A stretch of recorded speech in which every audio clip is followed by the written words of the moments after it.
All right, ladies and gentlemen, I think we should be live. Can you guys give me a sound check? Can you guys give me a quick sound check? Sound check. One check, 1, 2. See if you guys can hear me. Like I said, music good, sound good. You guys are my sound engineers. All right, let's see. I see Living Like Larry Large in the building, Chris in New Jersey, Auntie Janet Forsyth, Kimberly Harmon in the building, JG in the building, LaQuasia Gordon, Carla M. Bailey in the building. Let's see who else we got. Who else we got here? Let's see. We got Trap/Keyed, hashtag Young King in the building. Let's see. We got Knight. We got Raw Size Knight in the building with the Roll Tide Roll. Let's see. We got Merton. You got Merton in the building. We got Hudson 10 in the building. Let's see. Bama in the building. We got a new member with Jay in the building. Shout out to new Jay. Appreciate the membership so much. We appreciate you, man. And then let's see. Start of the thing was kind of Dave Beard. He made a comment here. So like I said, just trying to catch up with the rest of the stuff. What's going on, Todd? What's going on with you, sir? Let's see. Let Mimi. Oh, Mimi in the building. Let's see. Oh, Travelpreneur Sports Podcast in the building. Shout out to you. Roll Todd Roll. Kevin Smith in the building. Skylar Cook. Let's go. Marquita in the building. What's going on, Marquita?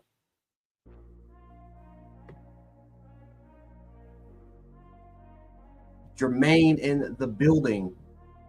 We got Bill Red 1972 in the building. Let's see. Olis Murray. I see you, Olis. Oh, Olites. I'm sorry if I'm mispronouncing that. David Owens in the building. What's going on, y'all? So I think that we're starting to get the rest of the stuff going on. Yeah, good evening, Auntie Janet. Hopefully you're having a good evening. I kind of want to talk to you guys about a few things. Maybe it's not going to be Alabama related, but I still think that it has a big, a very, very huge impact. Pretty much as far as what's kind of going on, right? Who as Adam? I see Adam in the building. Adam, you ain't gonna escape from me, dog. I say you trying to be slick. You're not gonna escape. You're not gonna escape from my clutches. But no, I see you, Adam.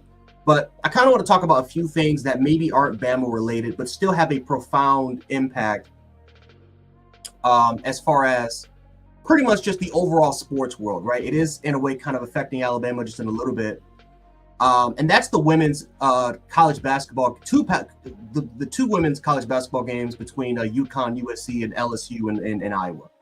And if you guys caught the show last night, me and Coach Sean, we're literally doing the show. I had the game on at the same time. We literally, I have 4 TVs in this house, right? Had my mom over. She was over here yelling, screaming about the game, and she's a casual watcher. She doesn't really watch women's basketball that much unless, she has a player in mind, and her favorite player is Angel Reese. And so she was cheering, she's yelling, she's screaming. I have all my roommates, they're over, they're watching the game. We have food over. And pretty much my entire street, everybody had the game over. Matter of fact, the local park that was, we had a local park called Lincoln, which is right near me. They had a giant, they had like a giant setup where they could go ahead and a bunch of people can go ahead and watch the game. It literally felt like I was watching the Super Bowl. And shout out to all the women out there, man, because this is a big impact as far as women's sports. And women's college basketball, guys, has really come a long way, right? We talk about Cheryl Miller. Cheryl Miller. That's people going to kill me for that. I know my mom, she's a big fan of Cheryl Miller. But you look at a girl like Cheryl Miller for what she kind of was in the early to mid 80s, the effect that she had on women's basketball for the professional level as well when she won a couple championships.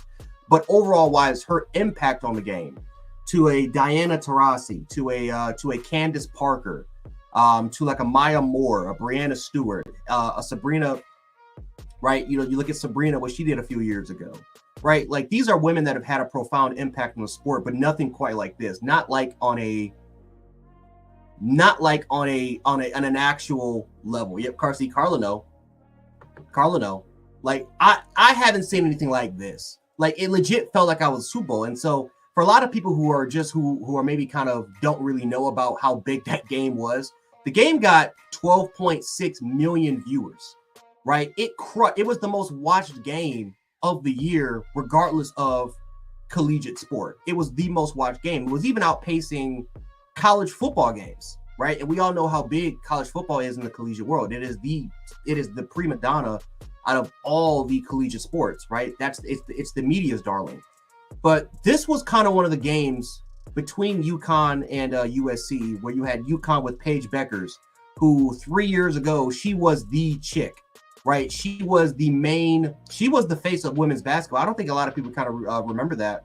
But Paige Beckers was the main face. Before there was a Caitlin Clark, before there was an Angel Reese, it was Paige Beckers, right? She followed suit right after when Sabrina went to the WNBA, right? When she got drafted, it was supposed to be Paige Beckers' time. Then she had an unbelievable freshman year.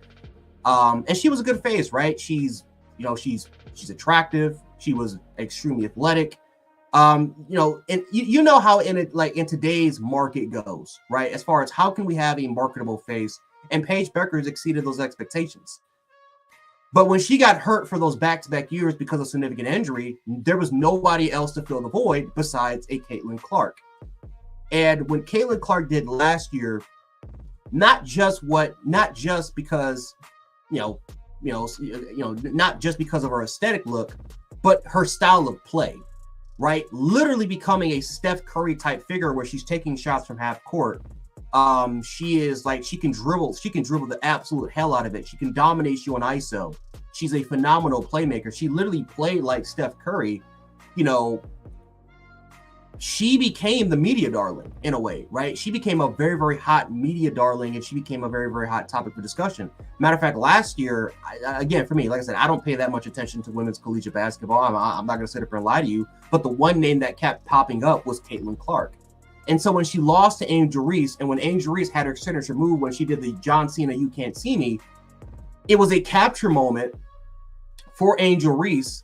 And it was both positive and negative, right? The negative side was that you really started to see people's character, because the amount of attention that she got and the amount of times that this lady has gotten dogged out, and we're talking slandered by the media, slandered by, regular people like you, like us. Like the fact that, for the most part, guys, the fact that Angel Reese dealt with the amount of scrutiny and criticism that she did. But again, you look at the plus side of it, she got major NIL exposure. She got paid millions of dollars to a point where she can go to the NBA and she will literally have lifetime NIL deals. Like, she benefited a lot from it.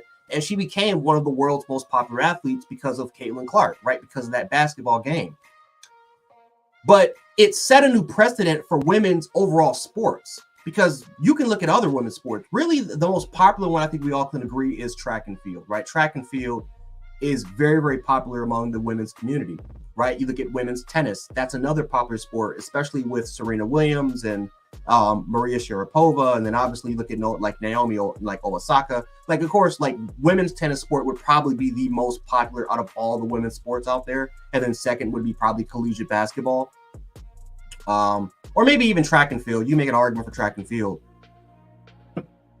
Gymnastics. Yep, I forget. Obviously, yes. I forgot about gymnastics. Yeah, can't forget about gymnastics. Literally, a sport that the United States have literally dominated in. Figure skating is also very, very popular. I mean, you see what I can get in, but if we're just talking about like the last 4 to 5, if we're just talking about the last decade, and this includes Olympics, women's collegiate basketball has absolutely just like told the tale. Like they have really told their tale. When it comes to ratings and generating a lot of viewership. So I think that I thought last night was a great moment, because it was really the first time for me, for my family, from a lot of my friends, to a lot of you guys. Like, we were in the chat last night and we were talking about the game when me and Coach Sean were going on. Like, it was a very, very special moment, because you witnessed stars, right? A Juju Watkins, a Paige Beckers, a Angel Reese, a Caitlin Clark. Like, we could be talking like 4 to 5 years from now, we could be talking about these women making that transition to the WNBA and becoming a vital faces for the league, right? The NBA wasn't always star-studded or as popular as it is today, right? A lot of people credit Larry Bird and Magic Johnson for reviving the league. Because yes, you had a Bill Russell. Yes, you had a Wilt Chamberlain. You had a Kareem Abdul-Jabbar. You had a who else? You had a Dr. J. And this is when it was between like the NBA, you had the ABA, and all that type of stuff like that. You had a lot of those. An Oscar Robinson, a Jerry West, a Pistol Pete. You look at a Pistol Pete, those sort of players. But Magic Johnson and Larry Bird, they revitalized the league because they were star-studded. They were popular. They were trash. They were heavy trash talkers. They were more relatable, and a lot of people fell in love with them in the 80s, right? Especially what they did in the collegiate game when Larry Bird was at Indiana State and Magic Johnson was at I think he was at UCLA. Or I'm sorry, I get it. Don't kill me. I'm still a young buck, but you guys know what I'm saying. But yeah, Magic Johnson and Larry Bird gets that credibility. What's going on, Sweet Home Bama 24? What's going on, brother? Road Tide to YouTube, man. I used to watch Alabama gymnastics on TV. I thought they were pretty good. Yeah. Michigan State. Oh, Michigan State. Yeah, thank you so much. Thank you so much, Chris. Yeah, when Magic Johnson, when he was at Michigan State. But yeah, they revitalized the league, and Larry Bird, and it, in a way, you can make an argument it became the fiercest rivalry still to this day in basketball because of how competitive it was, because of these two players being the absolute face of the league of the 80s, the amount of championships they won, the dominance, the style of play that we've never really seen before. Like, it was a completely different game of basketball, which really revolutionized the sport. And I think that Caitlin Clark and Angel Reese, what we saw last night, could very well have that same impact. Now, Angel Reese, I don't think that she's a huge special talent, like we've never seen anything like this before, right?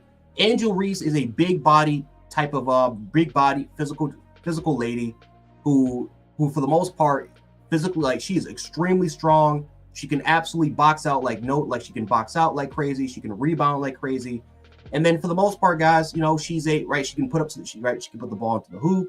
She's very physical, like she's very good on the low block. She has a mean drop step. She has a mean drop step, and she's a solid post player, right? It's like, that's why when people say who's better, who's not, it's like, dude, you're literally comparing Kobe and Shaq. Like, Angel Reese is a big, Caitlin Clark is a guard. They're gonna have differences. They're gonna have major differences in different aspects into their game. But as far as star power goes and stuff like that, I think it's good. I think this sets up a rivalry potentially going into the WNBA in about maybe next year or maybe the year after before. So yeah, it was a special moment, guys. It was a hell of a game. Caitlin Clark dropped 41 freaking points. Angel Reese, even though she lost, she dropped 17 points and 20 boards on a bad ankle, which was absolutely nuts. Now, I will say this. It was a great game, but LSU's head coach, I think, what's her name, Kim Mulkey? My God, she was terrible. She got severely outcoached. I have no reason why you had that. I forgot what her name is. What's her name? Like Halen or something like. I think her name is Halen. The chick that came from Louisville. I know some of you guys. You'll tell me in the comment section who she is. But I have no idea why they had this little 5'7" point guard who, again, terrific shooter, but. Haley. And again, there's I think Haley Van Leith or something. I think Haley Van Leith is her name. But they had this 5'7" chick who is skinny. She's not physical. She's not a good perimeter defender. Because I've watched a little bit of this chick. She's not a good perimeter defender. And it's like what? They just kept her on ISO. There was barely any switching. There was no trapping. Like, there was nothing. There was no double teaming. There was no or double teaming or bracketing. Like, it was nothing. Like, Caitlin Clark created a lot of her shots and practically shot in her face, like, deep from three all the time. She couldn't contest the shot. And then they had the one angle where Haley's like, she's putting her arm up like this. Like, it's just like this. Like, there's nothing she can do about it. Well, I'm like, well, of course you can't do it about it. You're 5'7" going against a 6-foot point guard who's one of the best three-point shooters ever in college basketball. And she has no help. There's no switching. There's no sort of defensive strategy.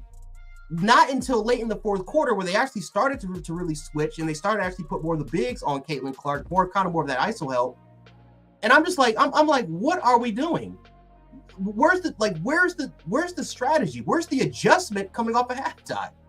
Like, they shot 15 threes in the first half and there was no adjustment. I don't know. It was nuts. It was absolutely nuts, guys. Jake Merrill's status, please. Honestly, I haven't really heard that much from Jake. I haven't really heard that much from Jake, but I think Jake should be on pretty soon. No, don't worry about it. I'm gonna get to Bama talk. I just wanted to kind of quickly recap it. I thought it was just a great game, and it's hard to do help on the 3-point line. Yeah, but like you gotta have like at least like you could have put that what's that name, that LSU guard. You could have put like Bo Lang. Like you could have put like Po Lang. You could have put somebody like Po Lang. You could have put Morrow on her, or even the guard. Who was the guard that they kept from the bench who scored the four threes, the true freshman. You could have put her on her if you just wanted to simply just do like a little ISO type of move, but there was no help. There was no sort of switching. There was nothing. It was crazy. It was crazy, but it was a great game. It was a great game. Listen, they did a great job. Caitlin Clark did a phenomenal job with the adjustments. She was a phenomenal playmaker. She was a phenomenal shot creator. Of course, it wasn't just her, but 41 points was an absolutely amazing performance. And hell, even the USC UConn game, like literally after when that game went off, I watched the USC UConn game. Hell of a game. Juju Watkins is gonna be a stud. She is gonna be a beast. 29 points. Paige, I'm sorry, I think 31 points. Paige Beckers had 28 points. Guys, we are, and again, this is the reason why I'm talking about this, is because I think last night, guys, we witnessed a revolutionary moment in basketball. And I really truly do believe it. I think for the first time, we have seen actual star power in women's basketball. And listen, we've had a Breanna Stewart, we had a Sabrina, but like this is like literally history in the making of what we're watching. I think it was just a revolutionary moment where we could be looking at the Isaiah Thomas, Larry Bird, Kareem Abdul-Jabbar, Magic Johnson, this like the Michael Jordan, like the magical special players that we talk about to this day because of how they revolutionized the game in the 80s. I think we kind of saw that last night, and so that was crazy. A lot of people, Carla, they were saying that she should have been on her, not Haley. Because and she's more physical. She's more grittier. She does a lot of the hard work. She can fight through the screens.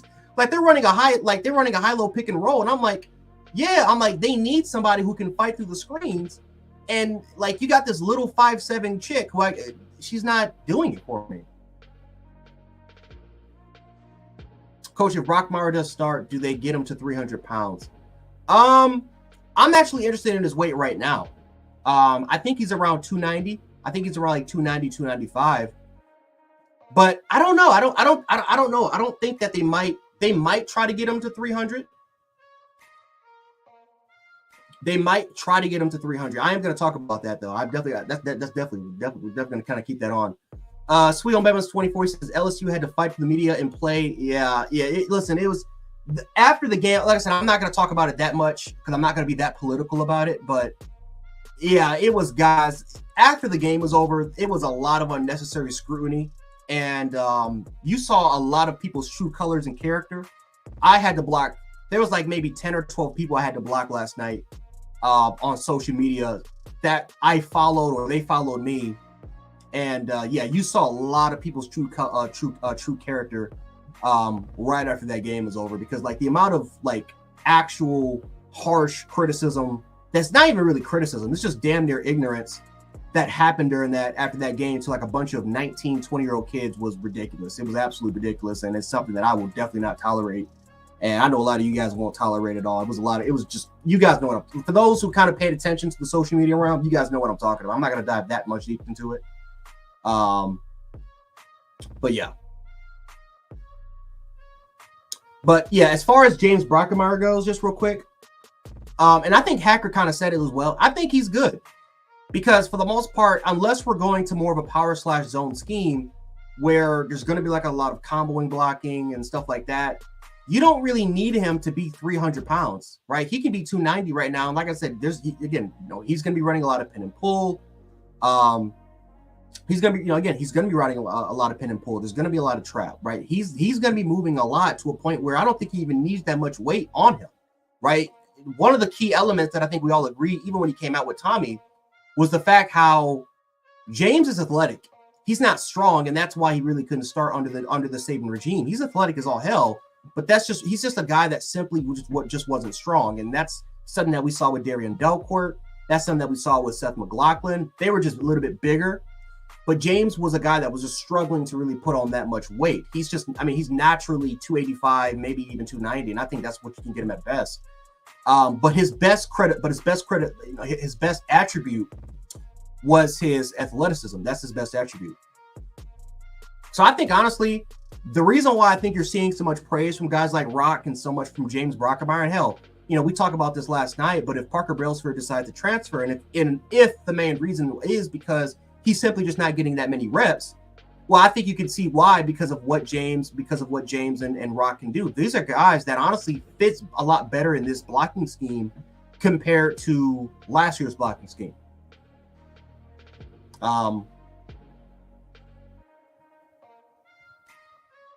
Miro going to be awesome. 8A, he needs to work hard and everything. Yeah, I agree. I absolutely kind of agree with that.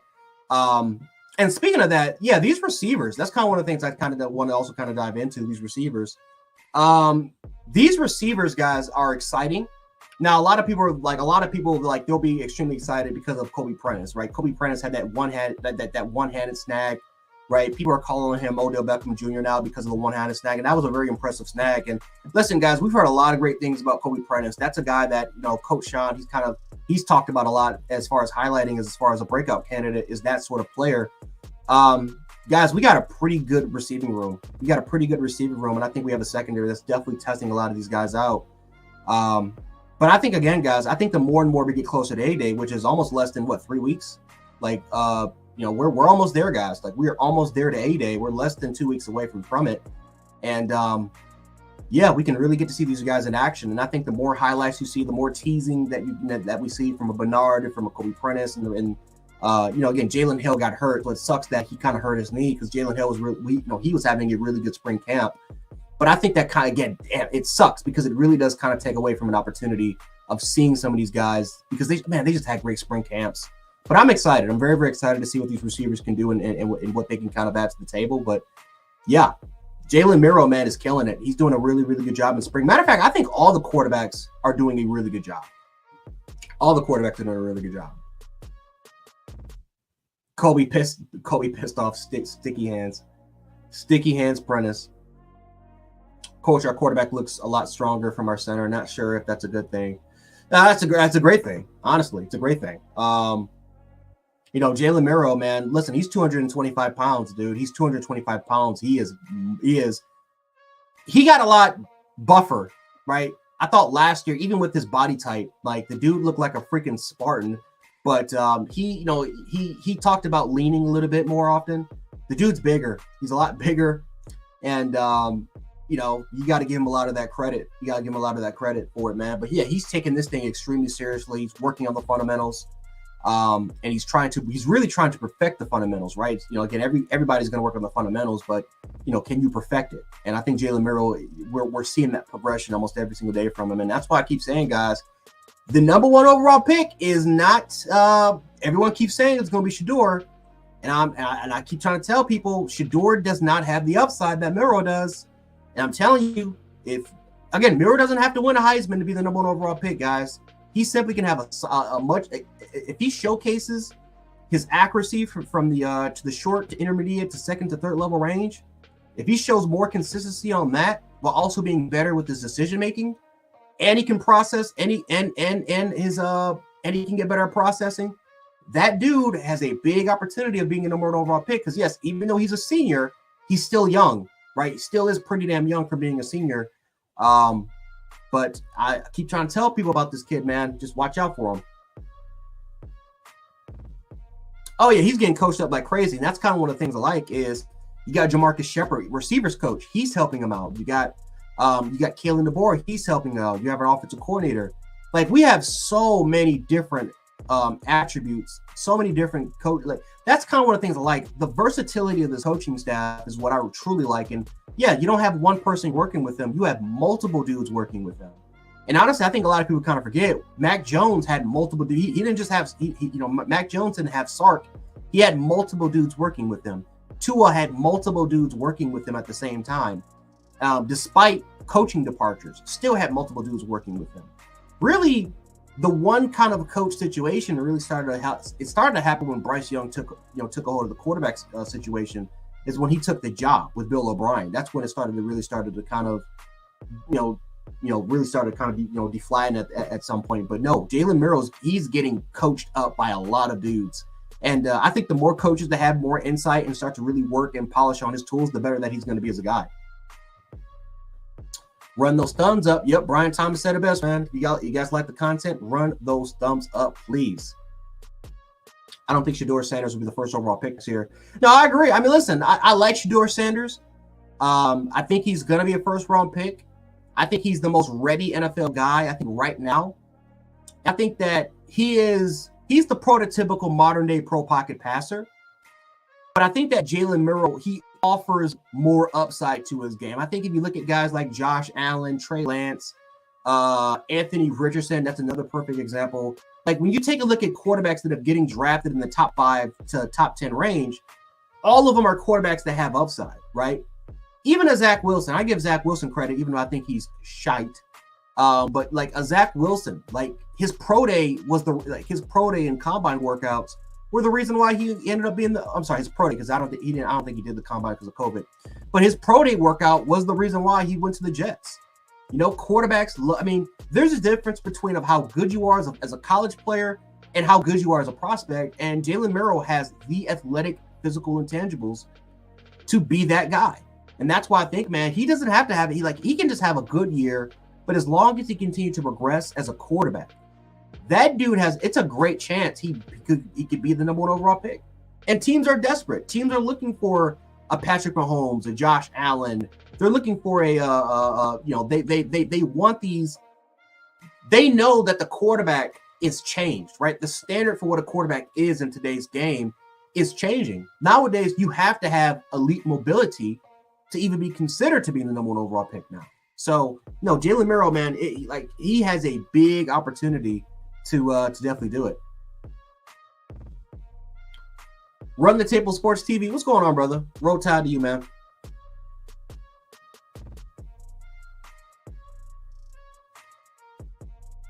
Oh, okay. So Crimson Brave, he says, guess what I'm saying? It's 2023.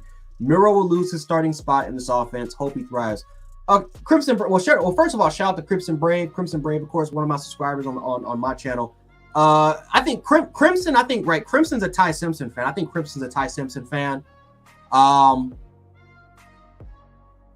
Listen, I'm not going to criticize anybody who doesn't think that Jalen Milroe is going to be the guy, because I think that this is a very big, talented roster. Now, Coach Mook, I know Coach Mook and Coach Sean, I know they'll do it. But this is a talented roster, right? And if we take a look at the games and practices, none of these quarterbacks are having bad practices. None of these quarterbacks are having great practices. But the job, right, it is certified right now, right? Jalen Milroe is the guy. He's the guy right now that's going to lead the charge. Now, is there a chance he could lose his job? Yeah, there's a chance. If he plays like crap for like 2 or 3 games and Kalen DeBoer really wants to make a change and we're struggling and losing, then yeah, I could see something. I could see a change being made.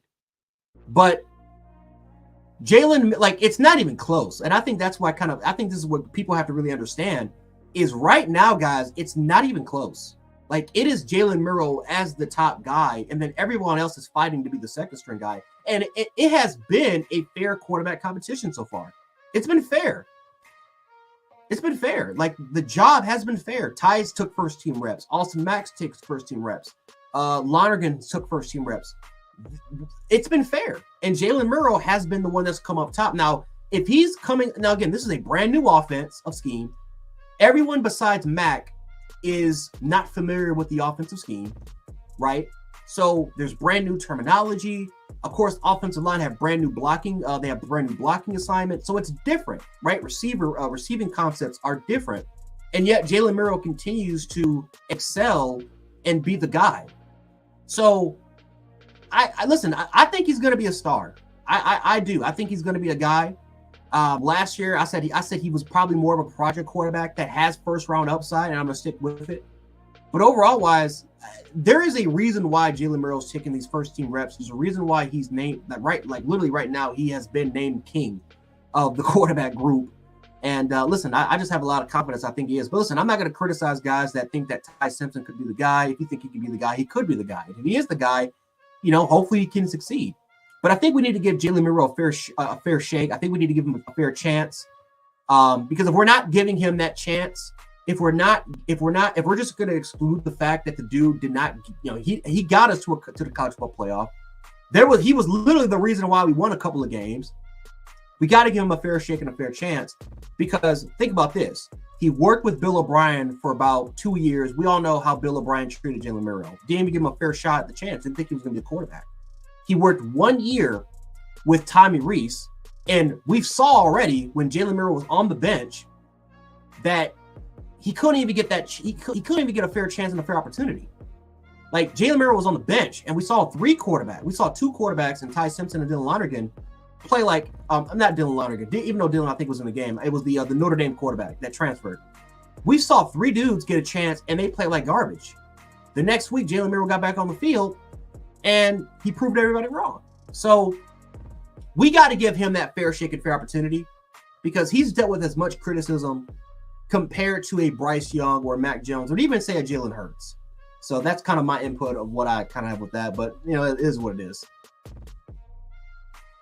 Right. Tommy Rees was terrible. Bill O'Brien was terrible. Jalen Hurts, yes, Jalen Hurts had Bill O'Brien and he had Steve Sarkisian and he had Lane Kiffin. Right? At least the coordinators that he had were great coordinators. Right? And we had Dan Enos. Like, we've had good quarterback coaches as well, like a Dan Enos. Like, at least Jalen Hurts had somebody that could sit up there and develop his game. Jalen Murrow has had garbage.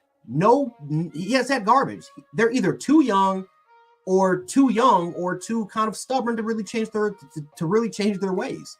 Right? Bill O'Brien failed to build an offense around Jalen Murrow as soon as Bryce Young went down. And even then, Bryce Young, Ty Hayes, he's always said this, the best plays for Bryce Young was when the play broke down, not during the initial process of the play. And so Jalen Murrow really had nothing to work with as far as the elite offensive coordinators. Right? Now, I'm not going to completely sit up here and say that Jalen Murrow shouldn't take any blame, because he just, trust me, there's a lot of chances, and we've talked about it all season long, of the missed opportunities that Jalen Murrow didn't really take advantage of. I have highlighted like crazy, but I also got to be fair and say, well, who is this offensive coordinator and what can they do to help? Because as soon as Jalen Hurts went to Oklahoma and he worked with the actual great offensive coordinator, a quarterback guru in Lincoln Riley, you saw the complete progression that he made from his time at Alabama as a quarterback to what he was at Oklahoma. So that's all I'm saying. He's now working with arguably one of the best coaching staffs, including Kalen DeBoer, that has already developed a quarterback in Michael Penix Jr., who's going to be a first-round pick. So let's try to give him that fair shake, that fair opportunity, and let's just see what happens.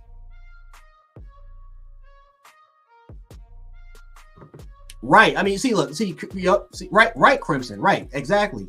He didn't get a fair shake.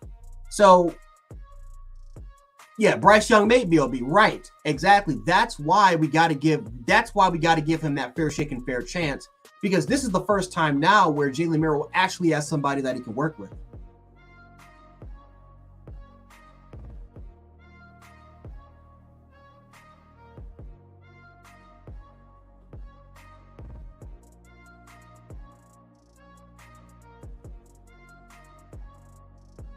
I like seeing our offensive. Yep.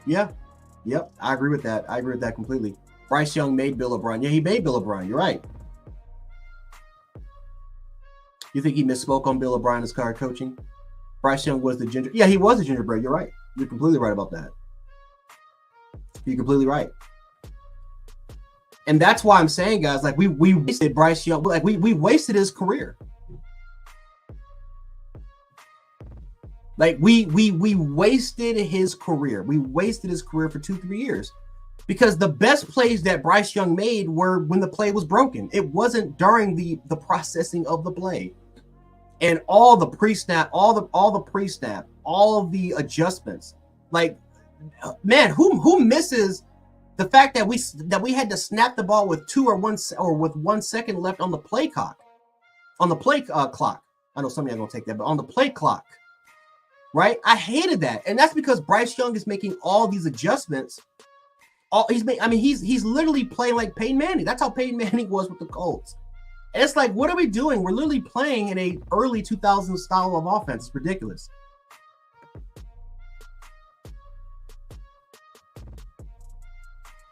Let's see, Crimson Blood 22 with the 22.22 super chases. Bill O'Brien equals cringe coaching. Yeah, dude, it was crazy.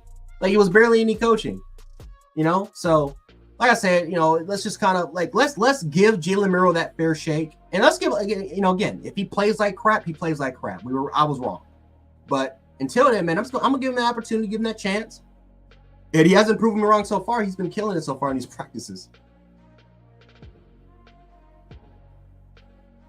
You know what I'm talking about. See it, man. Y'all know what I'm talking about. Coach A, what is the prototypical D lineman for this defensive scheme?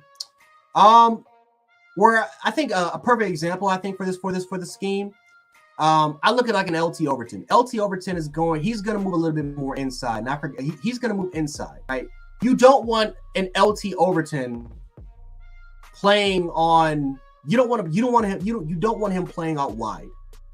Why? Because LT Overton, that's not what he does best, right? He's a power, like he's a guy that for the most part, he specializes a lot more in playing in an odd man front. He's a big body type of guy that you can play around as a 3 technique, or even sometimes you can even kind of move him to a 5. And like, that's what you want him to be. You don't want him to kind of move outside. See, A&M, they had him moving outside and they had him play as an edge setter, and that's not his game. So I think when you take a look at our defensive terminology, I still think you can have Tim Keenan and you can have him playing as a 0 or a 1. You can have a Jaheim Otis who's shown the capability, even with his size, he can still play 5 or he can still play 3, or he's versatile, he can stay play as a 1. A Keon Keeley, this is where you can use that 6'5", 250 frame, because he's a tweener, right? He's not like a big buff dude, he's more lean, and I think he's more of a tweener. But this is where you can have his skill set and you can have him play out wide. And then, of course, yeah, like I talked about Tim Keenan, what you can do with him. You can have a James Smith play in a very similar 3-tech role. You can have a, right, like that's what you can have. A lot of our 285, 290 dudes can play a little bit more. Like, you can widen them out a tad bit to 5 or 3. But for the most part, it's going to be a little bit more different, right? It's going to be a little bit more different compared to when we're playing in our base 3-4 sort of defensive skill set, right? With our linebackers, they're not even really widening out as much. They're playing a little bit closer to the inside.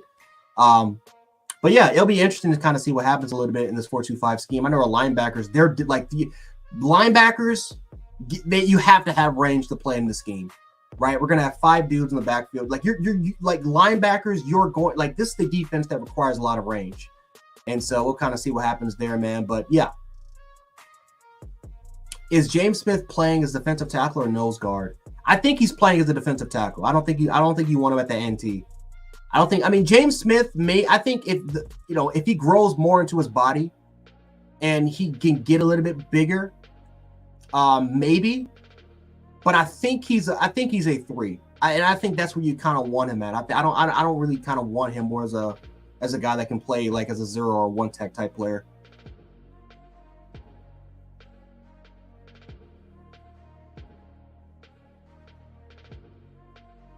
We need more metalheads out here. Jeez. Any word on Keon Keeley?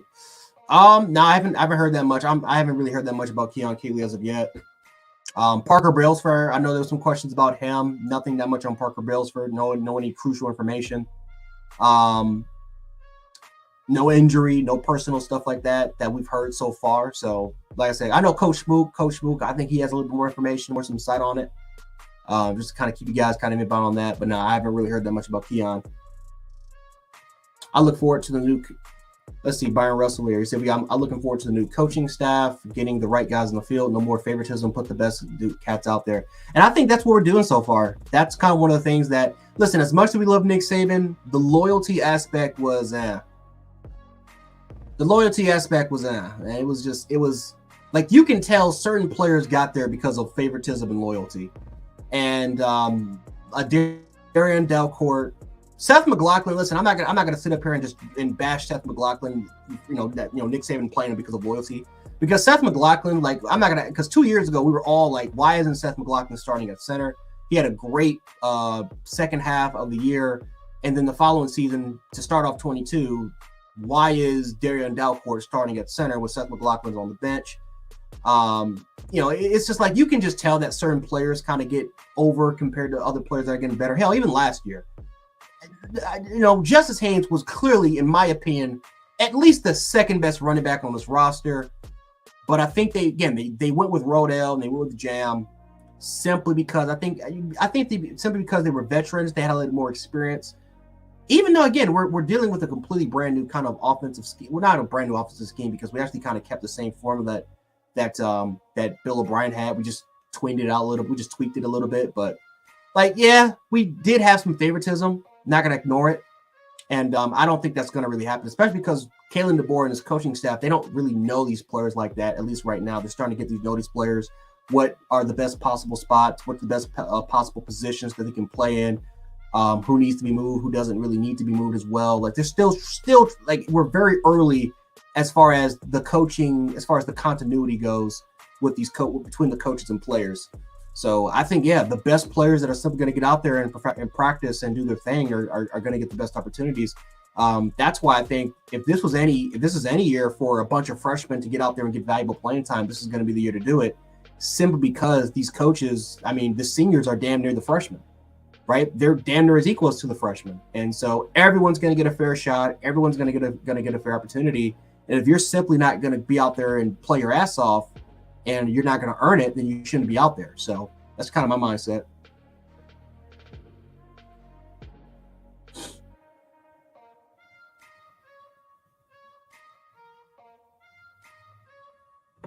Right. Hacker music.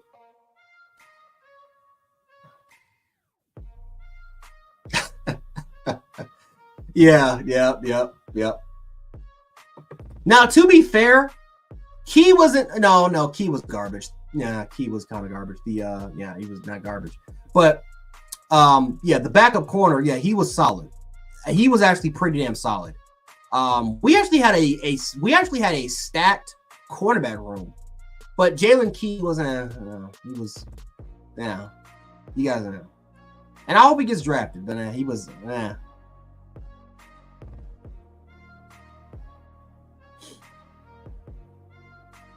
Right, systems. Yep, that's a good point. That's a good point. That's a good point, Kareem. It's also pretty dependent on the system. It's also pretty damn dependent on the system as well. And like I said, based off of our offensive scheme, based off our defensive scheme, certain players in certain roles. In a way, like that's why I think James Brockermeyer. That's where I think James Brockermeyer is shining right now. He's exceeding expectations. He's exciting coaches. And, if James Brockermeyer would have played in last year's scheme where it's more of a power slash zone scheme, I don't think he plays. I think he still is terrible, right? Because that's a spot where you need to get bigger. That's a spot where you need to get bigger. And James Brockermeyer is one of the most athletic linemen on this team. And if you're not really going to use his athletic attributes, then he's garbage. He's not going to fit well in last year's scheme. But because of what we're going to do now, based off what we've seen with Parker Brailsford, all of a sudden you're starting to hear a lot more key things about James Brockermeyer. He's doing extremely well because we're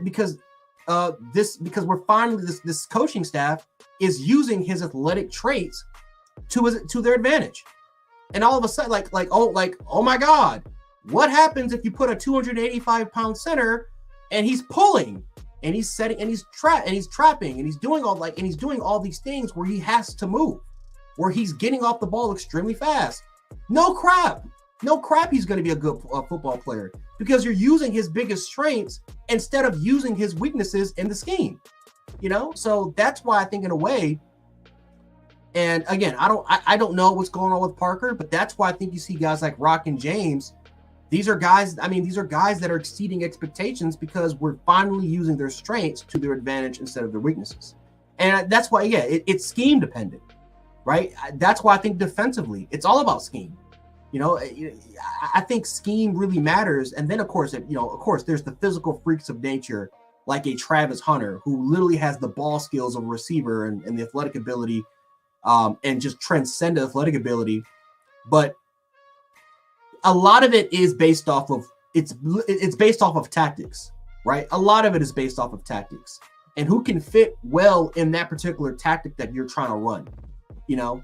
So that's why I'm saying, like, some of the names that I've been hearing that have been doing really well, I'm not surprised to hear because of the tactics that they can fit easily in compared to last year. Right, Alexa. And not everyone is Bryce. This is why we keep saying, guys, Bryce Young, at least for me, this is why I keep saying Bryce Young's the greatest Heisman Trophy winner of all time. Because we've never seen a Heisman Trophy winner besides Cam Newton, right? I know there's some Auburn fans here. They'll kill me for it. Besides Cam Newton, I don't think I've ever seen a Heisman Trophy quarterback that dealt with the amount of pressure and just the lack of just everything going against them and just overcoming obstacles and hurdles, right? Like this offense was basically made to fail a guy like Bryce Young, right? Jalen Miro obviously failed in this offensive scheme. Mac Jones failed the same scheme that Bill O'Brien brought from the New England Patriots. He brought over to the Alabama. The same scheme that he brought over from Alabama to the New England Patriots. Mac Jones failed. None of the receivers could not separate. Like it was the same receiving concepts, and it was frustrated between the quarterback and receiver dynamic. They couldn't get on the same page unless it was against my Bills. But he failed mercifully, and it was just it was disgusting to see. But it wasn't shocking. But it wasn't shocking to see, simply because it's a scheme that is just it's very few quarterbacks can run what Bill O'Brien was able to set to the table, including NFL style quarterbacks. And the crazy part is, not even Deshaun Watson had to deal with this much crap compared to what Bryce Young had to do with their offensive scheme. Because at least with Houston, it was advanced, and it was a little bit more it was definitely complex, but it wasn't as complex to what Alabama had to go through and what Mac Jones had to go through with the Patriots. You know, so it's just, man, it's just crazy. It's crazy. I believe Bryce Young will be traded. Well, I hope not. Well, no. I'll take that back. I do hope he gets traded, and I hope he goes. And I hope he goes to a better situation. I really do hope he goes to a better situation. The Panthers are building around him a little bit. Like, they got Robert Hunt, they got Damian Lewis, they got him some receiving help. He needs a lot more, though, man. He's got to get a lot of help. And I don't know. I don't think that Carolina wants to be patient. It was just a terrible mess. The GM didn't want to draft him. The head coach didn't want to draft him. The only one that wanted to get him was the owner. It's just a disgusting mess of what's going on with him in Carolina.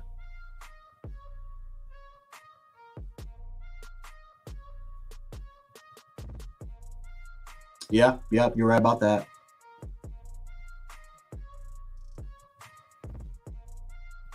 Right about that.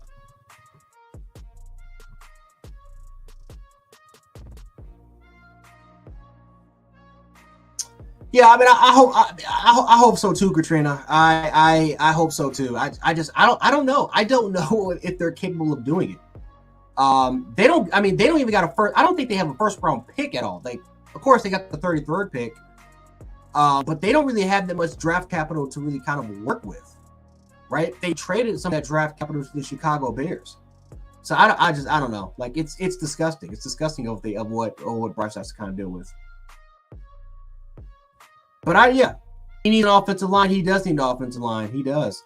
And if I was Carolina, I would try to trade up in the first a little bit to see if I can try to get some valuable tackles, because there's going to be a lot of tackles taken in the board. And if you can get in the same range of getting at least like not a Patrick Paul, but if you can get like a Jordan Morgan, if, let's say, a Troy Fautanu can fall to a point where you can say, oh, maybe we can snag him, or maybe a Tyler Guyton or an Amarius Mims, like, you got to have more tackle help. I like what they did with Robert and Damian but your tackles are garbage. They can't, Aquanu can't stay healthy. Like he needs help, man. He needs help. And obviously his best receiver is a 34-year-old Adam Thielen, who's a slot receiver. So it's just it's disgusting. It's disgusting.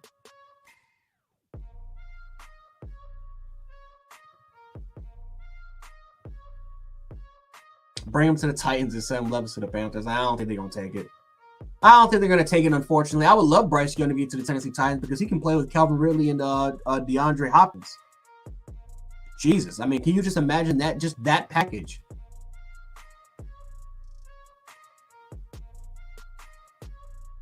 That's the downfall. Yeah, that's a good point, Kareem. That's a good point. I'm gonna highlight this actually. That's a pretty good point. He says that's the downfall of being the number one overall pick or anything. Yeah, that's a good point. Because a lot of these, I mean, there's a reason why these organizations are like number 1, number 2, number 3, number 4, number 5, as far as their draft order, right? Because dumbass organizations will do dumb crap. They're there for a reason, and it's stupid, but I don't know. It is what it is, man. I just hope that Bryce Young can just get it together. I'm not saying the Panthers can make the playoffs, but just like we got to see something positive from Bryce. Because otherwise, it literally could be disastrous. And for a lot of people that were criticizing Bryce Young because he's too small to play the position, he doesn't really have the strong, adequate arm. For a quarterback that's small, that dude played every game, every snap. Right? Anthony Richardson was out for the season. Will Levis dealt with injury issues with Tennessee, and yet the one quarterback that stayed predominantly more healthy was Bryce Young, right? CJ Stroud was out a couple games. He dealt with injury issues. Bryce Young was the only one that played every game, and this is the guy that was criticized because of his size.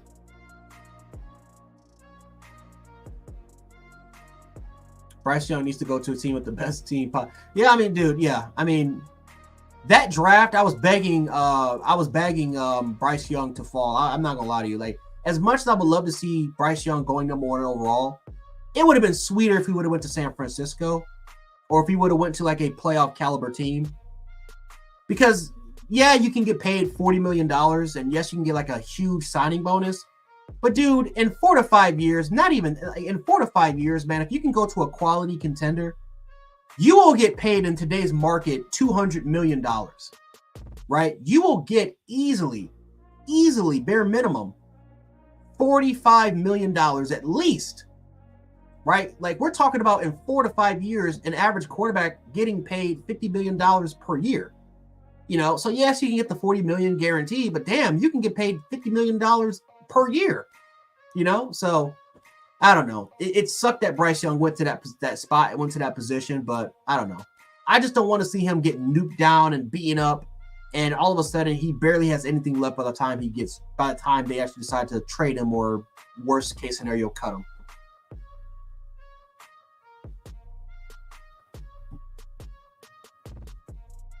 AJ is playing the UFL. That's the league. That's the league name. Oh yeah, AJ McCarron. Yeah, he's playing the UFL. Yes, he is.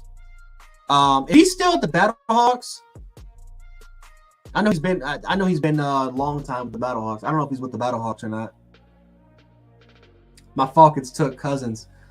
Yeah, I don't know what you guys were thinking. And you paid him a lot of money. Like, you paid him around $45 million per year for Kirk Cousins. It made absolutely no sense. Well, no, it does make sense because you're trying to win now, but the problem is you don't have the roster to win now.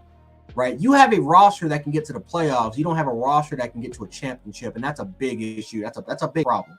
You paid a 36-year-old quarterback $45 million per year coming off of an Achilles. Made no sense. But yeah, I mean, do y'all, man. The Dirty Birds got to be the Dirty Birds. Coach Sherry going to be at A-Day.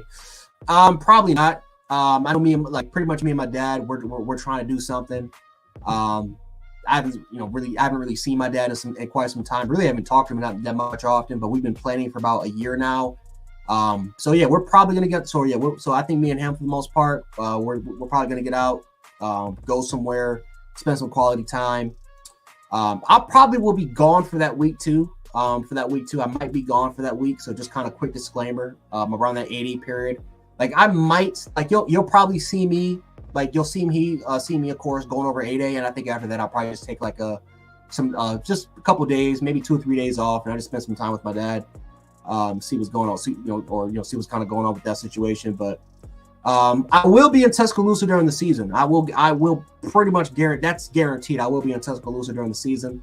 The Georgia game, for the most part, I'm already checking out spots. I know me, Coach Sean, and Coach Mook, we kind of talk because we already kind of talked about a little bit.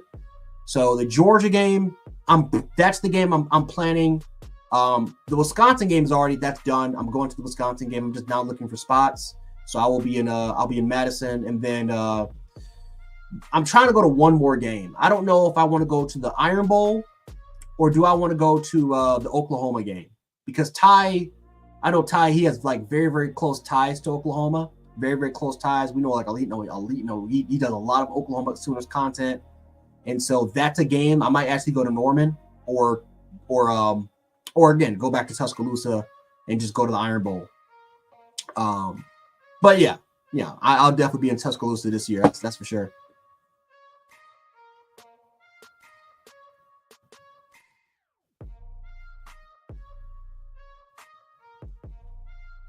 Atlanta is just being Atlanta always.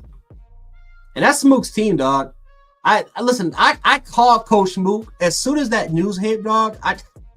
We started texting and I started to call him, dog. Coach Smook was pissed. That dude was mad as hell, man. It was actually funny.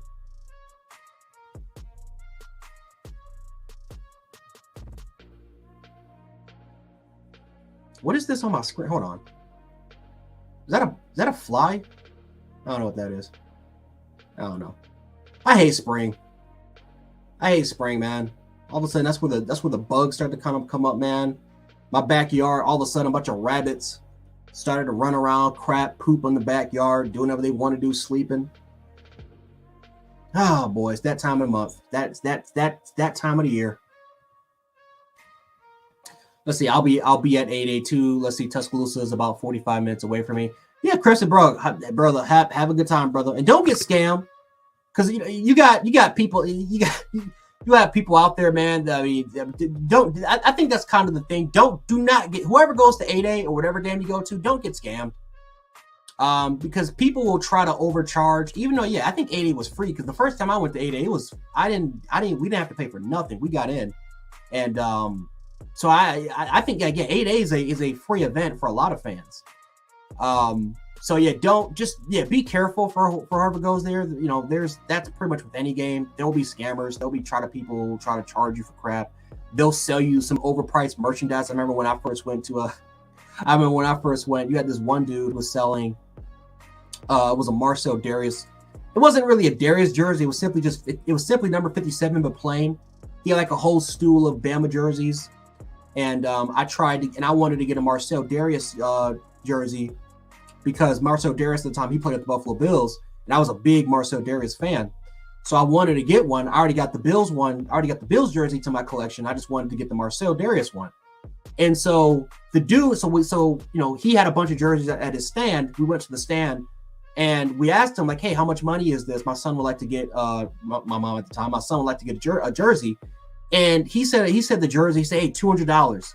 $200. And it was at $200 for like a medium.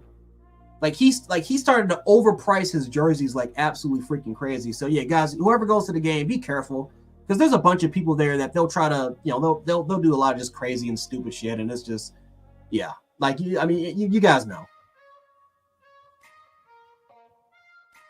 80's free, but people will they still would do a bunch of stupid crap, especially for people who maybe are not from the area. Like they're not from the area, like me, like they don't know it. So all of a sudden you go to 8A and you're like, oh, maybe, you go to 8A, and all of a sudden people are coming up just saying, hey, you need tickets. Matter of fact, oh my God, who was it? There was somebody on this, on the channel that said they paid, I think $45 for them to get inside the game. And then Coach Spook we had to tell him like, yo, no, 8A's free. And it had me, because it had me confused, because I don't know. Like when I went with the Deltas, we just went into that crap for free. We thought, oh, great. Oh, we don't have to pay for them. Maybe we're classy. or they're classy, right? I'm a boy. I'm not part of the sorority. But yeah, there actually are people that there's people out there that will pay to go to A-Day, and when you don't have to, you can simply just walk in there. They will do it. So yeah, just be careful for a lot of people who are maybe are not familiar with it or have never been to A-Day before.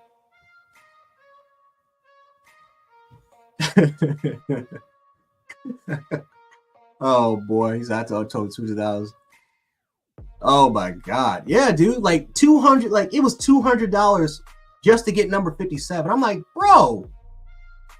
Now, hence Marcel Darius was gone, right? He was gone and stuff like that. But I just wanted one, and yeah, it was like $200 from like a medium. I'm like, dude, what the hell are we doing? And listen, I can imagine like, you know, the other people what they paid for, because there was a crap ton of people there at the stands, because I heard a lot of the, because like a typical jersey would be like what, 120, 150 sometimes, maybe even less than that. But some people are kind of lazy and they'll say, you know, I don't want to kind of do that. I don't want to have to order it, or I don't want to have to go to this store or that store, or maybe kind of inside the complex and pay. So like, yeah, like you will have a bunch of like you know how it works. Anyone that's gone to any of these games, you know how this crap works, man. People be overpaying like crazy just to get absolutely finessed when it didn't even have to kind of come to it, man.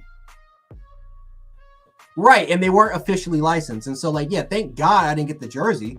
Now the jersey the jersey was fire, right? It was like the jersey was fire. It was an all black. It was actually an all black one. Like it looked like the 2008 all black Georgia jerseys, but the coloring was actually crazy. Of course, you had the regular crimson, you had the white jerseys, and of course they had like the look, like it had like a fake kind of Nike logo on it. But the one I was trying to get, it was an all black Bama one. It was an all black kind of Bama one with kind of like the red markings, or like it was like a little bit of red markings like around it, but it looked nice. But yeah, it was clearly fake. But $200, bro, like, come on, man. Like, you gotta do a much better job, dog. And the crazy part is people were buying those jerseys. People were still buying those jerseys and just buying the apparel. Yeah, this is crazy.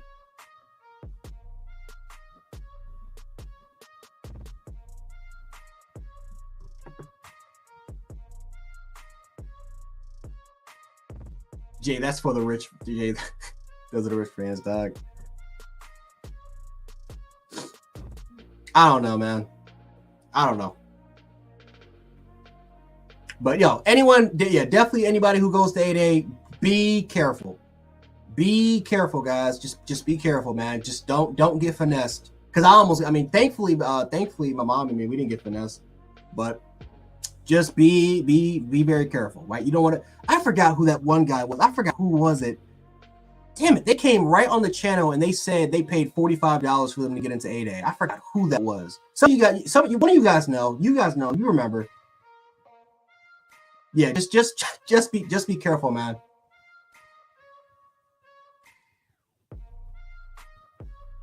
But yeah, Coach Smook, he'll definitely be there.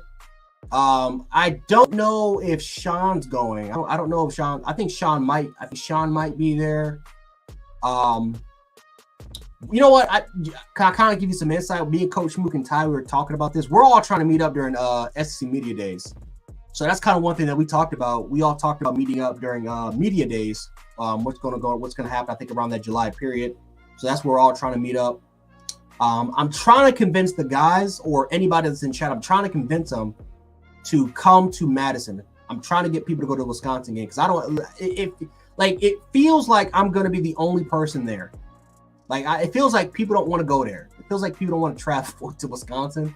I'm actually in a group forum full of people that's trying to go on Facebook. But yeah, I'm trying to get people to go, man. Like, nobody wants to go to Wisconsin. But yeah, we're trying to find the perfect place for all of us to kind of meet up, and we can do some content, do some crazy content. We already got some ideas, kind of meet up and stuff like that. But yeah, if any of you guys want to go to Wisconsin, man, hit me up on my Twitter. Hit me up on my Twitter, man. I'm trying to start something, man. I'm trying to get I'm trying to get our own section as fans at the tailgate. I'm trying to get our own section as fans at the tailgate. I'm trying to get the chants warmed up. I'm already planning. I'm already planning, guys. I'm already planning. The jersey started smoking and burning. Man, shit. Somebody's jersey was smoking. Somebody's jersey was smoking, dog.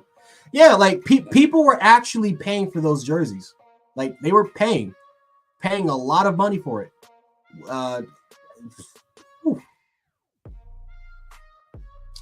No one wants to go to Wisconsin, respectfully. Well, so come on, Marquita. Someone's got to go, Marquita. I can't be the only person. I cannot be the only person there. Somebody's got to go. Somebody from the undefeated's got to go, man.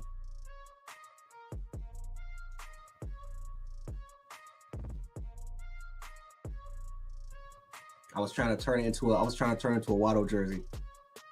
I'm not going to. Oh, Jesus. It is a ripoff. All these is a ripoff. That is true.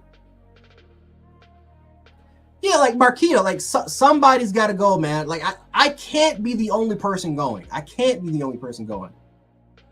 Like Madison's a beautiful place. It's like the campus is beautiful, the scenery.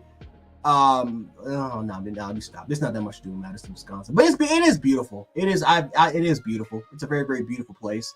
And then plus, like nobody wants to do jump around. Nobody wants to do jump around. Is that what y'all telling me, guys? One of the greatest. Y'all don't want to do a once in a lifetime thing where we can all be a part of one of the greatest traditions in college sports. Nah, Carlos, stop capping. Stop capping. Come on, none of y'all want to do the jump around. Come on now. I know I'll be doing it. Alabama's up 31-3. Alabama's up 31-3 midway through the third quarter. All of a sudden, you look at the jumbotron. You have those they have that tradition of those three ducks. You have the red color duck, you have the yellow color duck, you have the white color duck. They're all racing, right? And they play that little kind of like they're playing that crap. They're playing that music, and always, for some weird reason, the red duck always wins. And then after that happens, they play jump around, and everybody's getting busy. Everybody's hyped. None of y'all want to see that. How much tickets for that game? How much tickets for that game? I paid $150. I paid $150 for the three. I paid $150 for 300 level. Let me take a look at that right now, because I don't know if they went up. When they first came out, they were actually cheap. They were actually like really, really cheap. But let me take a look at that right now. Actually, I use Vivid.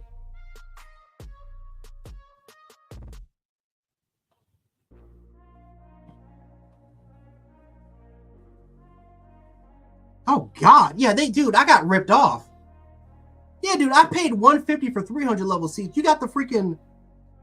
You have like lower level seats, man. Like they're like it's like $199. Damn.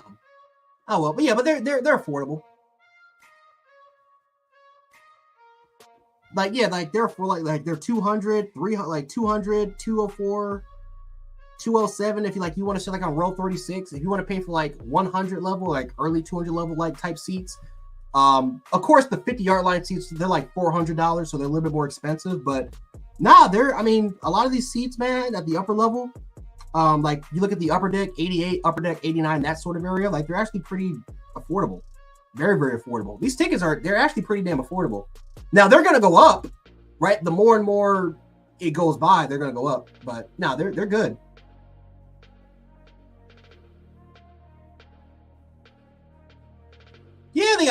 Listen, they have. I'm telling y'all. Look up Wisconsin jump around. Just look it up. If y'all have the opportunity, look up Wisconsin jump around, and I'm telling you, it happens every single time. They'll show the top screen, and they'll show three ducks. It's the red duck, it's the white duck, it's the green duck. They might include sometimes like a yellow duck, but the red duck always wins for some weird reason. And then after when they play that, then jump around happens. It's like like they're trying to get the people motivated, and then jump around happens, and you have 80 to 90,000 people jumping. Crazy. What's up, Coach Moo? Coach Moo, what up, Brody? Coach Moo, you going to Wisconsin? Hell to the no. Why? Coach, bro, listen, I can't be the only. You don't want to do jump around? Not in Wisconsin, brother. You don't want to see 90,000 people jumping around, earthquake shattering? You don't want to see Coach Smoot. You don't want to see that. We're up 31-3 at halftime, and they have no choice but to do it because it doesn't matter if they're down by 40. You're not telling me that wouldn't be more sweeter? You know what? Now that you make that analogy, it does make it a thought. It does make it a consideration. Now that you create that analogy. That's a once in a lifetime. That's a once in a lifetime tradition, brother. Wisconsin, though, man, what we gonna eat while we out there? Cheese. We got Kobe Jack. We want Kobe Jack. No, they got a couple of great steakhouses. He said cheese. Not crackers and cheese. Not grapes, not wine and cheese. Get some Kobe Jack cheese, dog. They cheese is level. Nah, but there's a couple of steakhouses. There's a couple of steakhouses straight in up cheese right there in the Bar Street. Y'all got some good tea, y'all. Y'all can hear it. Mm-hmm. Nights like this, I wish raindrops would fall. See, it's working. You know what I'm saying? Yeah. What's good, y'all? What y'all got going on? I'm just trying to convince them, man. I can't be the only person that's going to that game. What's that? Chocolate? What's that? What that mean? What kind of word is that? First of all, is this an insult? I'm trying to figure out. What that mean, Alexa? What Siri? What does mean? Look, she about to answer. What does that mean? Charcuterie? Somebody tell me. Drinking spotted cow. See, y'all can't even see. I'm just saying, I've never been to Wisconsin, but when he made that analogy, it does make me want to kind of be at that game. Like imagine us up, like you said, like 33-0 at halftime, and they have to do it. They have to do it. Y'all know that little sound. Charcuterie, French word for cheese and meats. Okay. I thought you was roasting me. I was about to say, dang, you got me. I don't even know how to retaliate to that because I don't know what that is. I was defeated. I didn't think I had a hand. Yeah, what's good, y'all? Marquita, we will drive you to Wisconsin and you have to convince Auntie Janet to come. Man, I tell you what, Auntie Janet, if you go to Wisconsin, I'll rock with you. Marquita, we're gonna need. Listen. We got we got the tailgate spot locked and loaded. We're gonna get the undefeated. We're gonna have our own section. Listen, we're gonna have our own section, man. We're gonna be right at that game. I'm telling you, 31-3 halftime. They'll play they'll play the jumbotron with the little duckies. The red one will win, like they always do. They'll play jump around. 31-3 at halftime. We up and we jumping. We getting down, dog. It's gonna be an earthquake. Let me see. Somebody just sent me a message. Hold on.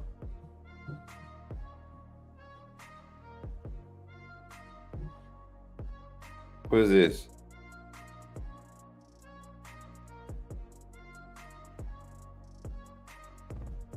That's what's up, man. Much love, family.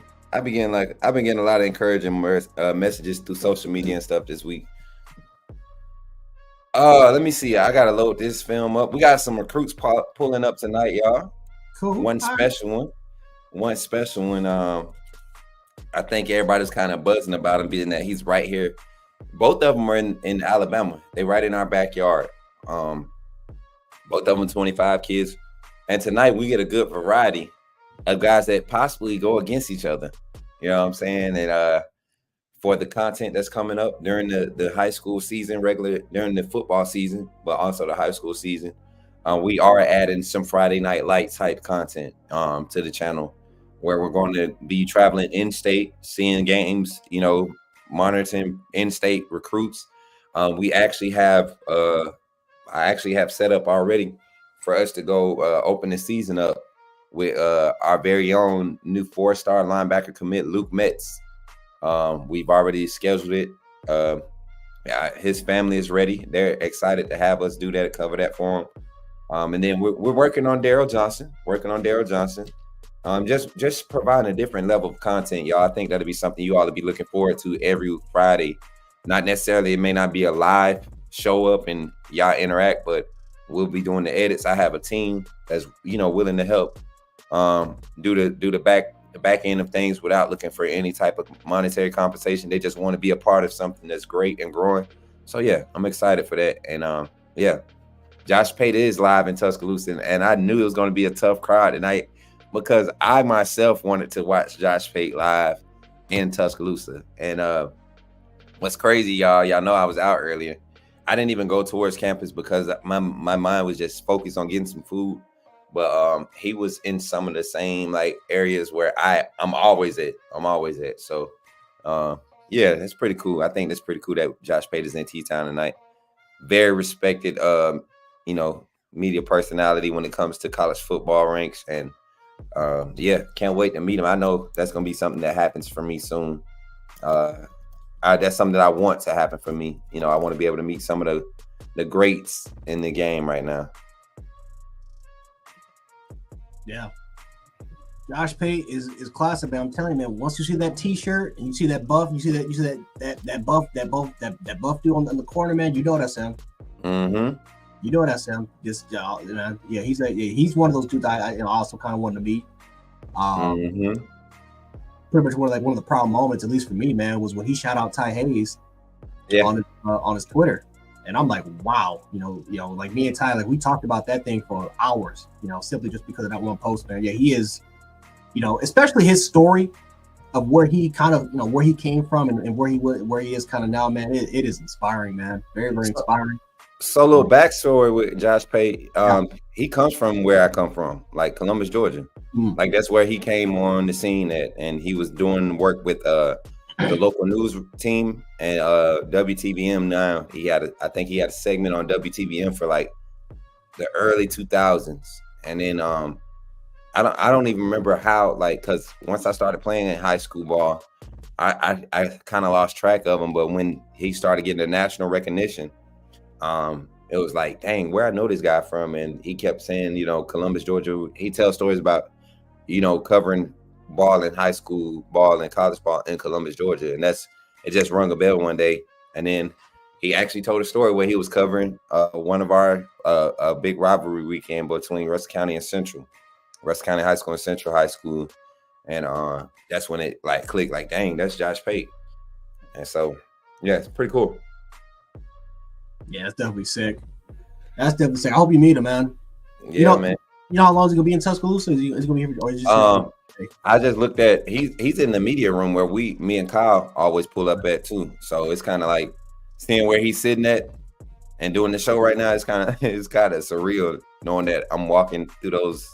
Like I walk in those doors every day. I'm in that room just like anytime we go to T-Town. Go to campus. So, and then I'm not gonna lie.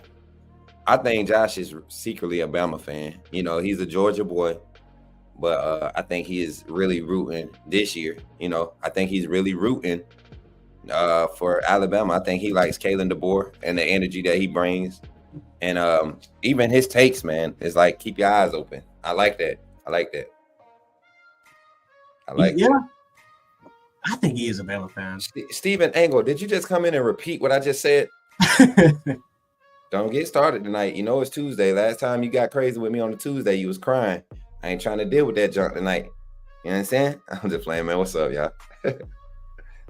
This tea giving me life, though. I ain't gonna lie. Smoke, quick question, because this literally just happened not that long ago. Bronny James just entered the transfer portal. We know we've been looking for some guard play. Can you imagine Bronny James in a Bama jersey? Can you imagine can you imagine LeBron James, Savannah, coming to these games? Bro, you know what that would, bro, y'all think I would be outside for real? I would be trying to run into LeBron every chance I got. He purposely, where you come from? See now what would be crazy is because I don't intentionally go out to meet people or run into known people, athletes or anything. I don't do that. But if Bronny showed up and LeBron was in and off of campus, oh yeah, Coach Smoot gonna get the scoop, and then we getting in there. Well, bro. And this listen, this is really possible because Bronny and Nate Oates, they actually have a good relationship. They actually know each other. I wouldn't see that happen. I don't. But you know what, Bronny is like his dad, man. He will do something like that to make a media splash just to show like how diverse they are as in their thinking when it comes to building that brand. Because at the end of the day, I don't think Bronny thinks he's the one or the next one. You know what I'm saying? I think he's being taught from a young age how to market himself and create value. And Yeah, he's already good. he Like, just the streaming content, yeah, yep. he's He's already fortunate high. enough to be a good basketball player though. That's the good thing about it. It's not like where you saw Michael Jordan's sons where they struggled trying to play under that shadow because they were never going to be their dad, you know. Yeah, they weren't bad. Like they were solid. They were solid. They were solid.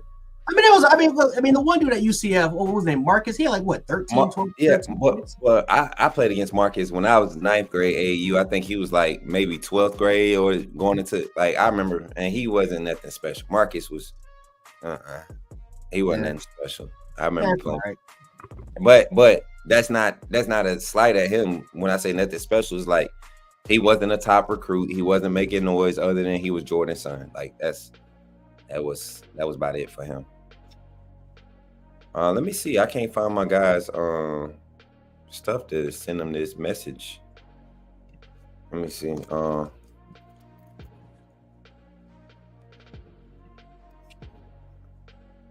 Okay. All right, and then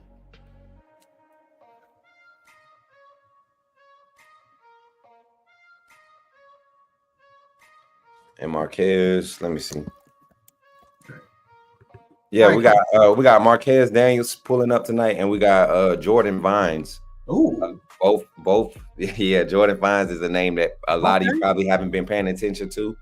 But I'm telling y'all, when we turn the film on tonight, when y'all, I think y'all are going to be excited about possibly having this young man pop up on the radar late. I feel like he's going to be a late surger. I've been watching this kid for about 3 months now, 4 months. Been kind of watching his work ethic and things. Got to go dive into some more of his game film over the past few weeks, and I'm excited. I'm excited to have him on and see what was his journey going like, because he doesn't have the typical, recruiting journey of kids that have been on the show. Kind of overlooked. If we was to be straight up, so I can't wait to get that perspective out here and for y'all to see the quality of talent here in the state of Alabama, man. The state of Alabama is just full of high school football talent right now. And I can't wait, man. I think it's going to be a good segment. Both of these young men are very well-spoken young men. And can't wait to get them on here and get them acquainted with you all as the fans. And just, y'all know what y'all do. Y'all be honest with them. I ain't looking for nobody to be patting them on the back, giving no easies. Let's invite them on like we've done everybody else. Coach Jay and Smook, why is everyone acting like UConn is practically unbeatable? I mean, they are number one. They had a number of close games, and we are darn good. What's your prediction? Coach Jay, go ahead and take that, because I think that's a good topic of discussion. And I think Adam might need a refresher on what this team is doing and why we're being realistic about the approach and what needs to happen for this team. But go ahead and give your take on it, bro. Yeah, UConn, we have never seen a team like this in a long time of what UConn is doing. They're literally blowing out every team that they're playing against in these tournaments, and they've done it for 2 years in a row with almost the same roster. Like it's crazy what they're doing. They're possibly the best as far as team continuity / chemistry. They're probably the best that I've seen. It's probably since those Villanova. It's probably the second Villanova team that won the national championship. Mm-hmm. With Napier and those guys. Yep, they had. I mean, their forwards are like the amount of the motion that they run, the oh my God, defensively, the switching, the picking, trapping, rotation, like it's crazy. They have solid, like they don't have really big weaknesses. They have solid guard play. They have, their forwards I think are some of their biggest strengths. They have rim protectors. They can play down low. They're just a really good team that doesn't really have a lot of weaknesses that you can simply exploit. Mm-hmm. Now, Bama has a chance of winning, and I think that a team like this can upset them simply because if Alabama catches on fire with their scoring efficiency, it's just hard to stop. Like I would even like last year with Alabama. Like Alabama was one of the best teams in the country, but they went up against. It was just unfortunate that they went up against a team that literally was kryptonite. if they never would have won up against San Diego State, I simply believe Alabama could have made it to a national title. They just won up against the weak point. The wrong team, the right team at the wrong time. Right. It was stupid that we went up against that team, but it's just UConn's a great team, and I think that if UConn would have played Clemson, they would have blown them out 30 points easily. But I think we legit have a fair chance because of how good of a scoring team that we actually are. But I'm being realistic, guys. Like Grant Nelson, I don't think Grant Nelson is gonna dominate defensively. I think for the most part, I think Mark Sears can have a good game. Nick Pringle, I think Stevenson from shooting from outside the perimeter, outside from the wing spot, I think can do solid. But yeah, guys, we're literally gonna have to play our best offensive game if we're gonna win this game. And I think that's kind of the point. Connecticut can play 75% good and still win this game by 10 points. And we got to give it literally 100% and no other. We got to play great. We can't start off a little bit slow like we did against Clemson last time, where we did not shoot the ball well from three and field goal percentage. We're gonna have to literally shoot potentially 40% from three from both the first and the second half. And it's a game where I can say that it's it's literally going against the wrong opponent, possibly at the right time, but I will say this: we beat Connecticut. I don't think we're going to lose a game. I think we're good if we beat Connecticut. So it's a great opportunity for us. But it's got my input on it. Yeah, I'm right there with you. I'm looking at it from a standpoint like this is the game. If Alabama's going to play their perfect game, it needs to be this one because I think you can attack UConn, and but what they're so good at is adjusting. They make adjustments better than everybody in the country right now, especially right now in this tournament. Alabama, we build into adjustments. We take our time getting into adjustments, especially when our offense is struggling. When the offense is struggling, that's when I turn into that very everything else is magnified because we're not a great defensive team. We have our spots where we play great defense, but we're not a great defensive team. And like Jay said, it's going to be a conservative effort on the support players to do the small things because we're going to need Mark Sears and we're going to need 25 plus from him easily. And I mean like an early 20 to get this game, keep it close. Early 20, maybe 16 to 20 in the first half. Like we're going to need a big score in first half for them to come out and kind of key on him. And then we've seen in the last few games, allow the support players to come in and do what they do.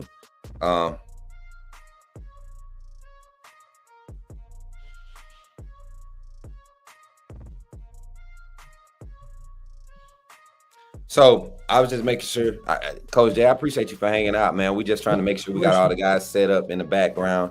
Yep, I see J6 in the back. See you on, man. Just make sure you're good. Let me see. Can we see him? You got a light you can turn on, Jay? Get some light on you. We're gonna get him squared away, man. Coach Jay, honestly, if you want to stick around, man, I wouldn't mind, unless you got something to do. Oh, I'm about to go eat. I'm about to watch you though. I'm about to see like Coach. You ain't the only one. I seen that little photo on Twitter with all that food and stuff like that in the background. That's me, dog. I'm hungry. I'm about to go eat, dog. Yeah, hey, Jay, you know what's funny? Yeah. I post my stuff on Twitter, man, and I don't know if Dwight is in here or not, but Dwight, I'm gonna need you to stop picking at me about my food, man. I told y'all your boy's trying. I'm 176 pounds right now. You going ham on you, dog. Bro, I'm 176 pounds right now. You will not believe. I was 170 when I got to T-Town last month. So I'm getting back to my good walk around weight. Life is slowing down, so I ain't stressing as much. And I can see it, man. I don't know if y'all have noticed it, but my face is looking a little bit more fuller. Like I'm gonna be walking around. You gotta remember where you are, dog. You were at I'm back home, baby. I'm back home. I'm telling you, I be at King's Kitchen. I'm telling you, they gonna mess around and have to claim me on their taxes. I'm eating soul food 2 to 3 times a week right now, man. I'm here. It's a must because I can't be walking around here, po body, looking bad built like some of y'all daddies out here. You know what I'm saying? I got to get right. We got things to do. You know what I'm saying? But yeah, man. There go my boy J6. He ready. Yeah, So let's get it popping, man. We're gonna get the night popped off and we're gonna get him on here in a few seconds. And yeah, let's do it, man. Hey Jay, appreciate you, bro. No and problem, man. No problem, I appreciate you handling your business, bro. Yes, sir. Chat. I will catch you guys later on, man. Coach Smook, you have fun. And yeah, I'll be in chat. I'll be munching down, dog. I got some ribs that I got from the grill, so I'm gonna be chilling in the back. Man, I'm telling you, bro. All right, bro. Appreciate it. All right. Roll Tide. Yes, sir. Yes, sir. Hey, welcome, everybody. Appreciate y'all for hanging out. I'm gonna run this commercial. And then when we come back, I'm gonna introduce our first guest of the night. We're not gonna have it set up for like uptrend alert on the radar. I'm gonna just kind of introduce these guys tonight, and then we'll get to we'll break them down and discuss, where their current status is. This young man right here came to me early before I became the Coach Smook that everybody else is knowing. The quote unquote commitment whisperer or whatever. I don't feed into all that. My thing is about building relationships, and he's one of the ones that called me early. And I think we're gonna talk at least once a week. And if we miss a week, we're gonna make sure we catch up. So when we come back, I'll introduce this young man and bring him on and we'll get started, all right? But until then, y'all enjoy this commercial, man. Shout out to our sponsors. And Kyle, go ahead and take it away, brother. Special thanks to our sponsor, Residence Inn, Ocean City, Maryland. Guests can book at residenceinoc.com. Use the promo code LPR for special Bama football pricing up to 20% off. Also, go to therogueshop.com. Use the promo code Bama. You get legal CBD. For me, personally, I like the topical oil. You know how intense my workouts are, right? So I like the topical oil. I like to rub that on my back, whatever, after those cinder blocks. So go to their website, cruise down, look through their website, and definitely check out rogueshop.com. And like I said, I like the topical. Again, the promo code is Bama. Also, think about becoming a fan funder right here on Bama Football on YouTube. Become a part of the Undefeated as low as $2.99 a month. That's 10 cents a day. How do you do this? Make sure you're logged into your account. This is on a computer. You can also do this on your phone and look for the tab that says membership. Once you click membership, you can see different options. You can see an upgrade button right there to the right if you want to go through the different levels. We have fan funder videos from the staff right here at Bama Football on YouTube. Very easy to navigate. Let us know if you have questions inside the comment box when trying to upgrade or renew your fan funder membership right here on Bama Football on YouTube. And of course, if you want to rock that undefeated gear, check out our merch store located at the bottom of the videos. We appreciate Patriot Life, Cynthia, Antoine, Caitlin, and to everybody else that supports us right here on Bama Football on YouTube.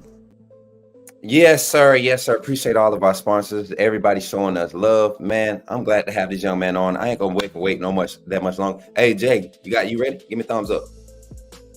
Okay, bet. And what's crazy is Marquez is in there waiting. He's gonna be on after. So Marquez, you ain't got to stand there and wait right now. Give us about 15 minutes, and then we're going to bring you on after Jay, okay?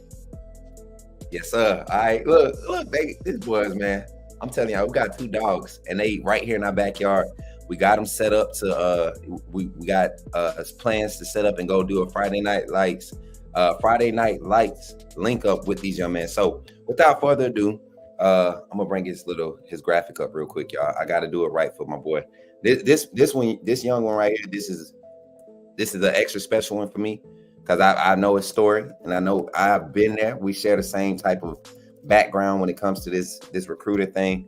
And y'all gonna see, man. Y'all gonna see why I'm excited to have him on. Here we go.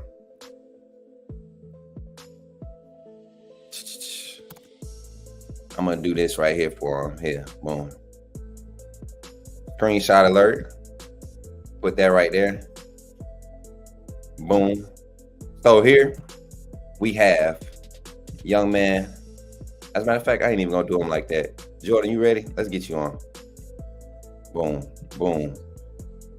Without further ado, my youngin, class of 2025, athlete, free safety, wide receiver, whatever y'all want to call him. He's an athlete, play on both sides of the ball. He a dog. My youngin, Jordan Vines. Y'all welcome to the stage. Undefeated, everybody. What's up, Jay? What's up, Coach? How you feeling, man? Good. Man, look. I see you was ready. I said, let me see if I get young boy the link 10 minutes before. Is he gonna be able to do it? And like I always said, he one of the ones. He don't take much to get him acquainted. How you feeling, man? For real, like what's the day? What's the day feeling like today? I'm feeling good, feeling great. Just got from work, did a lot of schoolwork today. Feeling good. Okay, that's good, man. I'm proud of you. So, and for everybody that doesn't know you particularly, give us your stats. I know they see the graphic on the screen, but give us your name, what school you at, class, and position, all that good stuff. First I'm gonna start off. That ain't updated. I'm 5'11" now, 168. Get straight. I'm 5'11", 168 now. Jordan Vines. I'm really, as a DB, I play everything in the secondary kind. I play strong safety, free safety, cornerback. Kind of play everything, and I'm class of 2025, and that's about it. This look more accurate right here. See that? Went up a little bit. See, that's what I'm saying. They gotta get my boy stuff straight, because this is what we was talking about last week with Luke Metz. You know, they well, a few weeks ago when we had Luke on, they had all this sophomore year camp stuff that he weighed in at certain camps, and I was like, ain't no way Luke no 215. He came on here, his neck all swole, got shoulders looking like he's third year junior in college. Like, yeah, so I could just imagine how it is. But that's not the important thing, man. The important thing is that we got you here, man. Finally, glad that we got this time to have you on and get you that exposure that you very well deserve, man. I was just bragging about how well spoken you were, you know, the conversations we had. Expound a little bit on that. Like, what has your recruiting journey been like up until this point? Starting my freshman, sophomore year, it was real dry because I had a couple injuries, and I wasn't able to go to no camps and stuff like that. But up until now, like these last couple of months, this last season, I done got a lot of exposure. I've been busy these last couple of weeks. That's why I ain't really been just blowing your phone up. Like, right. Because I've been college to college. I've been camps. Been in a couple of camps. Like Saturday, I was at a veto camp, which I placed number 2 in the DBs, and I placed number 1 in the 5-10-5. And I ain't get no notification. I ain't get no article, no link or nothing. Dang, he getting too big time for us, bro. I thought about you, but I be having so much going through my head and so much going on, and stuff be slipping my mind so easy. Look, man, I'm one small piece to this huge puzzle, man. I don't take no offense. I'm just glad to see that you active and you still pursuing, man. You know, our first conversation, that was the first thing I wanted to tell you, man. That first conversation was, you know, I didn't see the stars. I didn't see that. I saw quality, and I was wondering, you know, it might be the size. It might be this. We had this serious talk, like what we gonna work on. What are we keying on? And he has goals, y'all. He knew what he wanted to do, what he wanted to specialize in, what his niche was, so he could separate himself from the other DBs that's in his class, from the other athletes in his class. And as you all will see once we dive into this film, y'all gonna see the value. Y'all gonna see the value. So, Jordan, I've got a few questions, man, just before we jump into the film review. What age did you start playing football, or what age did you really know that you wanted to make this a serious career, make it playing football? I started playing at 4, but my dad is a big sports guy, and he was a coach, so I really ain't really have a choice. He just put me in it and pushed me ever since. Okay. You said your dad. So your dad, how many, you got any siblings? A lot of siblings. You sound like how my kids gonna be talking about me. I got a lot of siblings. How many total, man? 5 in the house with me right now. Oh Lord, see, that's why I'm working hard. I gotta get my house. I gotta get a house big enough to hold all them jokers, man. I know y'all be tearing that refrigerator up too. Y'all do. Tearing it up. And nothing wrong with that, man. I love to see it, man, and to know that your father's involved with your development and trying to get you there. That's huge, man. I'm always a big advocate and supporter of that when the fathers are involved. especially in our young black men in the community, man. I love to hear that. So it's good to know you had a support system. Question number two. Ideal senior season. You know, you're coming up on your senior year. You're already in the off season doing the off season work, the things in the lab. What's the ideal season for you? What numbers are we targeting? Not, and if it's not about numbers, what goals, team goals, personal goals, what are we trying to reach this year? Well, you know, the ultimate goal as a team is to get the state championship. Yes, But sir. my personal goal really is just to get better and be better than what I was these last 3 years. I ain't really just set no big goals, not yet. I've been just working on trying to get better, and then when I feel comfortable and feel like I got better than last year, then I'm set my goals. But I'm pretty sure I'm get my name out a lot more this year. Oh yeah. Believe me, I know. I heard and I thought you Hard Tech Sports. Shout out to Hard Tech Sports. They mentioned you in the post about, you know, in-state talent DBs that, you know, aren't necessarily getting the looks. And when y'all see this film, y'all know how I do. I get excited about the film. J6 was one of the first ones. I don't know if y'all remember the first time I had this film on the stream, and you all a lot of you all weren't even here. That's how long ago it was. That's how early on when I was trying to test and see how this little segment will work out. But y'all are going to see, y'all going to be reminded about, you know, the quality of athlete this is. Final question, and you could answer this in whatever aspect you want, meaning if you want to say a lot, you can say a lot. If you just want to keep it baseline. I encourage you to be comfortable, right? When it comes to Alabama, have you been offered by Alabama yet? No, sir. But What? have been, I have Hold on. had a lot of feedback, and I been up there. I talked to a couple of coaches. Mm-hmm. But besides that, no, I haven't been offered yet. What's a Bama offer to you? What's it? Because I think that's a question that you could ask a lot of kids, especially now in this day and age, being that the last 17 years we've had probably the most consistent program when it talks about winning, you know, and you live in the state, you know what the state of Alabama and the University of Alabama means to the state of Alabama. So what's a Bama offer mean to you? Really just saying that the coaches are open arms for me individually, not just because I can get on the field and just play, but I want to see that they really care about me as a person and really see that I got good character and stuff. And then we can get to the football level. But they didn't show me. I didn't got some good energy, and I didn't met some coaches and like they how they act towards me and stuff. And that's what's up. I really like it. That's good, man. That's good. So without further ado, y'all, we're gonna jump into J6 film, man. And I'm telling y'all, don't when I say don't be surprised at what y'all about to see, I'm not saying it to be like, you know, he would like need work or anything. Y'all gonna be questioning just like I was. How, you know, and this is in-state talent, and we know there's plenty of talent everywhere. But this young man is working hard. These are the type of guys that I see Alabama starting to go and find. So if him being here tonight presents that opportunity even much more, I'm glad we did our part. So without further ado, let's jump to the film, man. We're going to break it down. We're going to look at about a minute and a half of the film, and then we're going to see how it go. All right?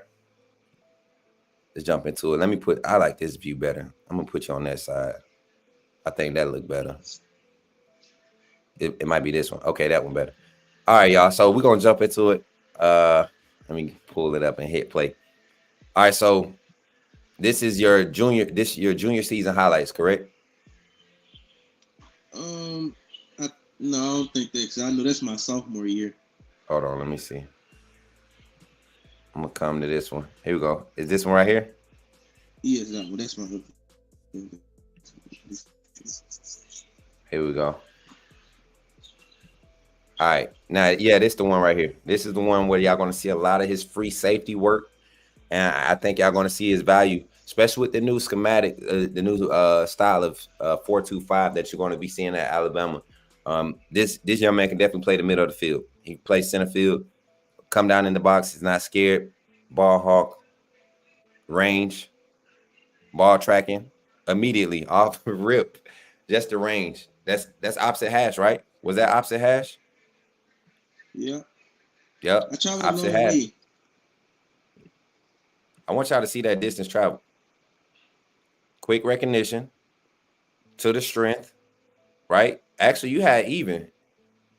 You had even look. You just followed the eyes. That's just instincts right there. So I played free safety my first year of playing football ever, and I never came. I was never come up in the box type player like this. Good tracking, come up, run support. I was never that type of player. I was more a coverage guy. Man, I it played was a a lot of center big field and hit. baseball. I remember making this hit. The whole crowd went crazy. You caught him. You caught that leverage on him. Check him out. Mm-hmm. Look, he caught that leverage on him. Hey, boy, you better go ahead, put your head in there, young man. Let's go. I like it. Coming up in the box, supporting the run. That's what you like to see, man. Physicality. Not the biggest. What you said, you 5'11", correct? Yes, sir. About 170, 175, 168. 168. See, not the biggest dot, not the biggest, but very, very knows how to use his body, knows how to determine angles. I like that. I like that energy. It's one play in here I want to get to, y'all, and hopefully we get to it fast. Here it is. This is it. This is it. So I want y'all to see what happened on this play design. And I don't know if you remember this, J6, but walk us through this. What? Because this is film study. Seeing this pre-snap motion, being familiar. Go ahead and break it down for us. That was a big play moment because they had that was a pretty good team. They had some pretty good routes. We were struggling. They scored every drive, and it was one of the drives that we needed to turn the game around. Mm-hmm. And started to play. I kind of already knew they were gonna try something like that because I had to watch a lot of film. My coach told me if he motion, watch the wheel route. Yep. So he go motion. I'm just watching it, and I kind of almost overjumped it. Yep. But once I got my hands on him and I seen that the ball was in the air, I just went straight towards the ball and it hit me dead in the hand. And this is what you like to see from a guy that's playing in the middle of the field.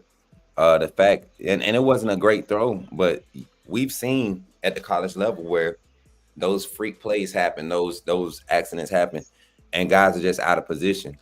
This is learning. This is film work being like personified. Look at the diagnosis of the play from the snap. You see the pre-snap motion, and this is a coach talking now. You see pre-snap motion, he automatically begins to make the shift. He's already playing the area of where he thinks the ball is going to be. And he forced the adjustment. He forced the route to be adjusted into something that it wasn't supposed to be, which entail caused the turnover. And he had the wits about him to secure the ball. Like I told y'all before, a guy that gets in the secondary with strong ball playability, strong, very in-depth and very skilled with ball play, playing the ball in the air. I mean, what more do you ask for from this free safety, Yeah.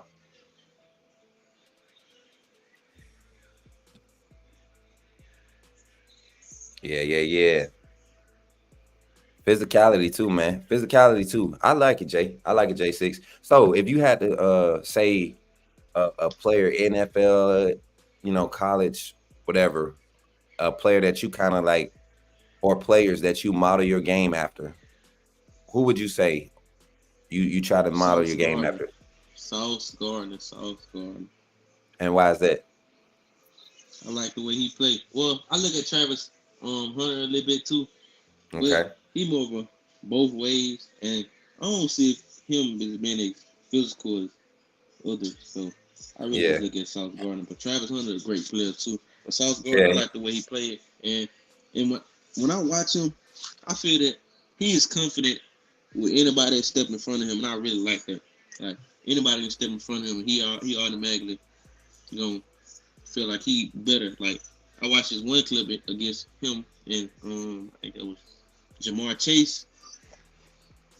He was just talking his trash, and he was just feeling so confident. And I was blown because I'm like he was on a rookie, and I'm like Jamar Chase was just quiet, and he actually broke the ball up, and he made a good play on the ball. He was locking them up. I like that type of energy. So there's a current coach on the Alabama staff. He actually recruited Sauce Gardner, and Sauce Gardner gives him a lot of credit for his development, and that's Coach Colin Hitchler. So it's funny that you look at that game and look at his style of play. Colin Hitchler was the one that actually put him on the map and really molded his game. I mean, natural athlete, kind of like yourself, a little bit bigger than you was coming out of high school, but same mentality. And Sauce played corner, but he definitely was a safety coming in. He was getting looked at for safety coming into the college ranks. So I could see the comparison, man. I think it's a good comparison, a good game to model, good person to model your game after. Kind of similar builds. You get what I'm saying? Similar mentality also. And like you said with Travis, he don't give you that physicality factor that you look in from a DB, and he's just a crazy athlete. But you yourself, man, chat, y'all seen the film. Y'all come on, run the star ratings up. We do star ratings. We do our own star ratings. And as they give you your star ratings from the undefeated, man, when it comes to Jordan J6 Vines, what is the message to college football or recruiters, anybody in college football right now that would turn on your film or just would have a conversation with you, sit down and try to find out who you are? Who is Jordan Vines, and what are they getting if Jordan Vines decides to sign with their university? I'm a full screen you for this. Put him on the spot, yeah. Recruiting me as a person, as an everyday person, I'm very funny. I'm very cool. I don't never really have problems with nobody. Everybody knows me. I'm very popular. I'm easy to deal with.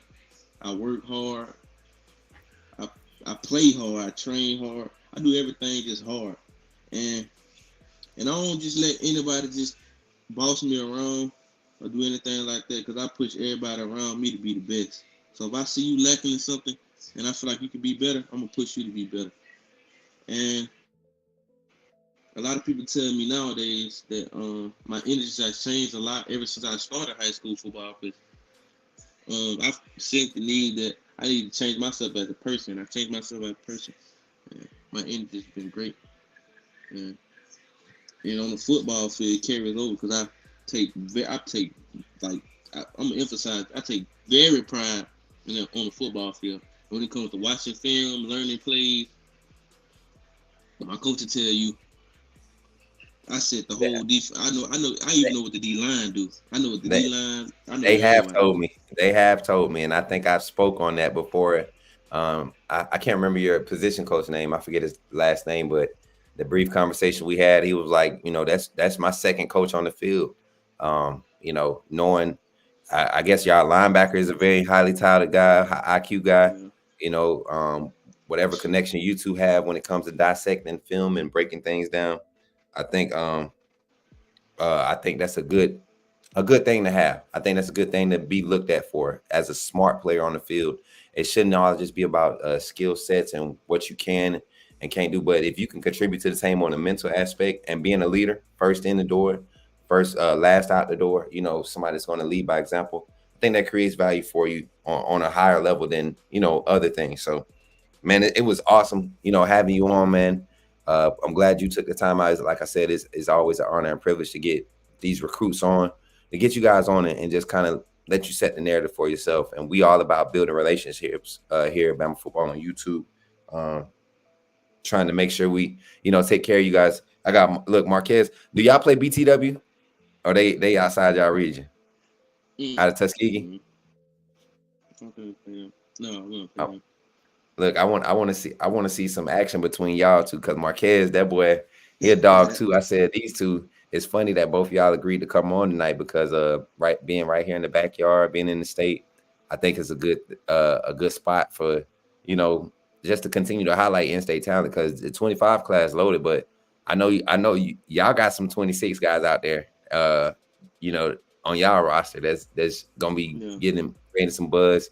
The mobile area is starting to come up, with talent. So it's crazy to see how the game has changed since I graduated Alabama, playing in Alabama. So it's gonna be good to watch your journey, man. I can't wait to continue to see your journey and get down there. We're gonna get down there for a Friday night. So you go ahead and let Coach know. Coach Smook in the game. We're gonna be out there on the road. We're gonna come see my boy. I appreciate it. For real, man. And then if we had to pick a game just off top of the head, what game we need to show up to that we know J6 that's the game he gonna go off. Well, before the season even start, y'all need to show it to the spring game. We play What a rival school that we ain't played in. It's been so long since we played this school. That game, I'm looking forward to breaking some real numbers. Like I'm trying to go crazy. So they gonna do full scrimmage type stuff, live action. My coach, I think he said they still talking about it. He don't really know for sure yet, but I know it's gonna be at South Alabama. Yeah, man. All I got right now. Listen, if we get that thing active, we do that. You get me the information, we'll try to make something shake. You know what I'm saying? We'll make something shake. Get down there and try to get some live footage of it. I think I would enjoy that. I don't know if you've seen all of the stuff that's been happening with the live game reactions and stuff here for Bama basketball and all this stuff, but I think we gonna have a new vibe, and it would be cool to start it off in the spring if we could. So let me know. We'll make it happen. Yes, sir. That's cool. Yes, sir. So y'all, without further ado, just want to say once again, thanks Jordan J6 Vines for pulling up on us, giving us his time, man. He didn't have to. He could have been like, man, y'all ain't got enough viewers for me. I ain't got, you know what I'm saying? He could have did that. We've had recruits out there that'll do that to you. You know what I'm saying? Have you looking dusty out here. But this young man, very humble, hardworking, great head on his shoulders. I see a bright future for him, whether it's Bama or whatever, whatever the offer that comes. I think he's a quality guy to have on your roster. So, Jordan, appreciate you, man. And you enjoy your night, man. Appreciate it too, Coach. Enjoy yours too. All right, man. Talk to you later, man. We'll tap in. I got you, Coach. Yes, sir. Yes, sir. Jordan Vines, everybody. That's my youngin. Y'all see how you see the connection, man. That's how I try to do with all the recruits that I get. I'm able to get in contact with and start building that relationship with. I think it's important to maintain a certain level of privacy when it comes to their recruiting process. But at the same time, I think you give them a chance to kind of expose what they want to expose, because they are creating value for themselves when they take advantage of opportunities like this. So I'm privileged and humbled that, to be able to be on a platform that's going to provide that for them. And we're praying for good news and a great return on this investment here. Whether it's a call from Coach Colin or Coach Mo, and an invite for another official, and like I said, he's getting started later on his recruiting, as far as getting some of the heavy hitters in. But the young man is not about that. He just wants to know that knowing that he's putting his best work out there every day is gratifying to him. So I'm supporting that. I'm all for supporting that. Next up, we got Marquez Daniels, man, out of Booker T. Washington. Y'all seen Alabama just extended an offer to this 2025 wide receiver. When I say this dude is a dog, undefeated, a dog. He just texted me, said he's on the phone with another school, with no big deal. He's gonna jump on here right after, but he's excited because another in-state kid, and he's actually class of 26, wide receiver, out of Booker T. Washington.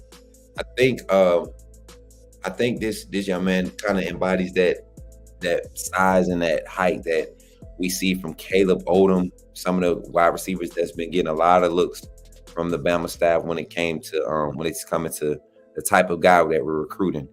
Let me pull his film up real quick. Go ahead and prep that for when he gets ready to come on. But other than that, can y'all give me a review on that conversation we just had with young J6, man? What's y'all feels on this young man? Do y'all feel like this is a young man who's setting himself up for a lot of success? You all got to see the film. Did y'all some things that y'all see that maybe he can work on, or did y'all see some things that he does great? Let's talk about it. Let's give a official review. I know we gave him star ratings, and y'all, you know what? One thing I will say about the undefeated, y'all have never been partial. I just think we just bring quality guys on here to where you don't have to feel sorry for them and try to, pucker them up or sugarcoat anything. We got quality guys coming on here. What's good? Brody Smooth said he's next up in East Alabama. Talking about Marquez. Oh yeah, I was watching that guy's first film, man. Yeah, That dude is crazy. What's up, Sean? I'm good, man. What's good, y'all? Y'all good?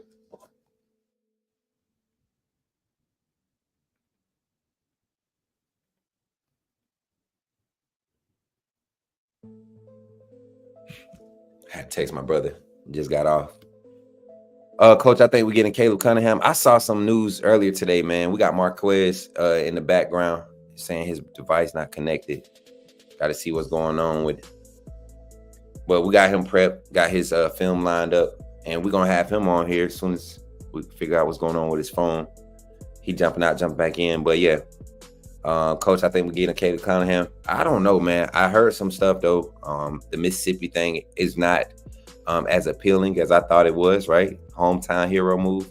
But I also, man, I'm hearing about a lot of these wide receivers in this 25 class just being competitors, want to compete against the dog next to them, you know, breeding quality competition and, you know, putting that on the field. Like, the way we recruited, man, we might have a 6-7 deep rotation at wide receiver in 25, like consistently 7-8 guys that you're going to have to put on the field because they are that good. So next up, y'all, got a young boy here. He repping a school that I couldn't stand playing against when I was in high school. You know, I'm a Russell County Central guy, so going down to Tuskegee, going to BTW was rough for us, boy. It was rough. I'm talking about eggs, rocks, bricks, helmets, you know, on the way to the bus. It was not a good time, but I hear things are changing down there and they putting out products like this. I don't know if Quez is old enough, but they have a legend that played during my time, and I don't remember his real name, but his nickname was Frog. And Frog was a dog on the court and on the field and on the track. I mean, and he was that player that you could not stand because he did not lift a weight. He may show up to practice, you know, but he was that dude. Every time we played them, he would score 3 or 4 touchdowns. You know, the 3 years that I played against him, he would score 3 or 4 touchdowns, and it was always a game because of Frog. So, but without further ado, y'all, this next young man coming to the stage, 2026 prospect, 6'5", 190, wide receiver, athlete, whatever you want to call him. I say he's gonna be a wide receiver because the boy, I mean, he just made for the position. He just made for it. I haven't been able to talk to him personally, but looking at his play on the field, you can tell this young man, that's what he loves to do. He loves to make plays. Without further ado, we're going to have to come into the stage, my youngin, you know, just added to the squad, Marquez Daniel of BTW. What's going on, man? What's good? Man, not much, man. How you feeling tonight, fella? Feeling great. Look, that purple and gold look good on you. Just got the wrong name on it, man. You need to but man, you know, Bama, it's crazy, huh? Yeah. Yeah, I could tell. I mean, just by the short interactions we had, I could tell that's something that, you know, you could tell when a Bama kid wants Bama, right? Yes, Yeah, you know, that's good. Like you said, Brody Smoot, shout out Brody Smoot, who's in the chat. He put me on to you probably 2 weeks ago. We were talking about, man, when are we going to start jumping on this in-state talent, you know? And we had a philosophy that this coaching staff, they kind of know the type of ground they got to make up with the 25, but the 26 class, they are really hitting on some targets. And it's crazy that me and Brody's in the chat, we were talking about you 2 weeks ago. And then earlier this week, or was it last week? Was it last week when you came up for your visit? No, it was yesterday. Yesterday, okay. And literally, we see the article. I see his post, and I'm like, and so as soon as I hit you up, I got a response. I said, let me go ahead and get the fresh take because this is a young man we literally been watching. So what's the feels around the whole recruiting journey in general? In general, feel great for real. Just got to enjoy it. Yeah. Did you expect to be, you know, coming on the scene like this? Is this something you set out to do going into your junior year? You know, get ready to set up for that time where you got to make that decision? Nah. What was the plan? So you just been out there playing and it happened? Yeah. You know they calling you Big Ryan, bro. You and Ryan Williams, y'all favor a lot. Like you the little brother, but you bigger than him, so they calling you Big Ryan. And when we look at this film, they're gonna see why. They're gonna see why I'm telling y'all, this boy. What's your hands? What's your hands? Put your hands up. Let me see. Okay, see, he just now going into his junior year. So just imagine y'all 6'5", right? Yes, sir. It's crazy, man. You a hooper too? Yes, sir. Man, what do they inject y'all chicken too in the lunchroom, or y'all getting the natural stuff? We natural. Okay. I feel you. So give us a little bit rundown about you. Give us your exact stats. We know every website has their little stats of what you are, your weight, and all of that stuff. What are you weighing in at? What are you running? 40 time bench press? What we talking about here? I ain't running 40 yet. I bench Okay. press 145. Mm-hmm. I weigh 187 right now. Mm-hmm. And I'm finna talk about my stats part. I had 8 interceptions this year, 12 TD. I forgot how many yards I had, but 33 receptions. Okay. And this your sophomore year on varsity, right? Yes, sir. Okay. How long you been playing football? When did you start playing football? I started playing football when I was 7. 7. Yeah. Okay. You grew up in Tuskegee? Yes, sir. Okay, so I'm trying to think of the team. I know you played some AAU travel, but I forget who the main teams was around that time. Because you what, 15, 16 now? You going on 15. 16? Okay, so you probably played with a lot of my young boys. Did you play against Jiggy from Phoenix City? Jalen Huff?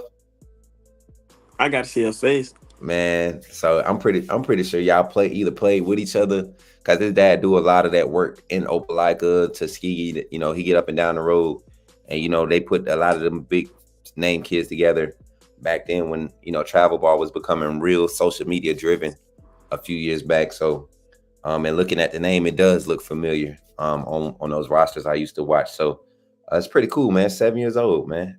You've been playing for a while. First year on varsity, was it this year or last year? It was last year, my freshman year. Okay.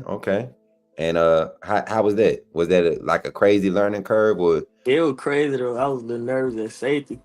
Mm-hmm. I had 5 TDs my freshman year. I Okay. forgot interceptions. That boy ball hawk. What's your what's the region that BTW is in right now? We're in 4A. 4A. Okay. What teams are in that region right now? Right now, they just set a new region for us, but it's Tallahassee, St. James. I forgot the other 3. Okay. Tallahassee, yeah, that's like y'all little rival, ain't it? Something like that.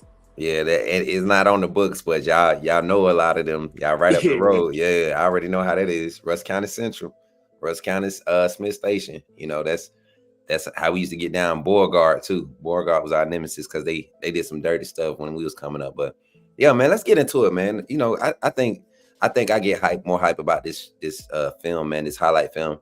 And when y'all know, I'm telling y'all, we don't do mid on this channel. We bring the heat, whether it's O-line, D-line, safeties, wide. Y'all know I'm a wide receiver.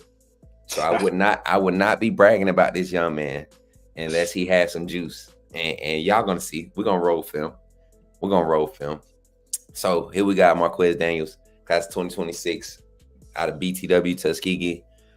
Wide receiver, free safety, got him classified as an athlete. What's your star rating right now? Do they have an official star rating for you right now? Yeah, 4-star.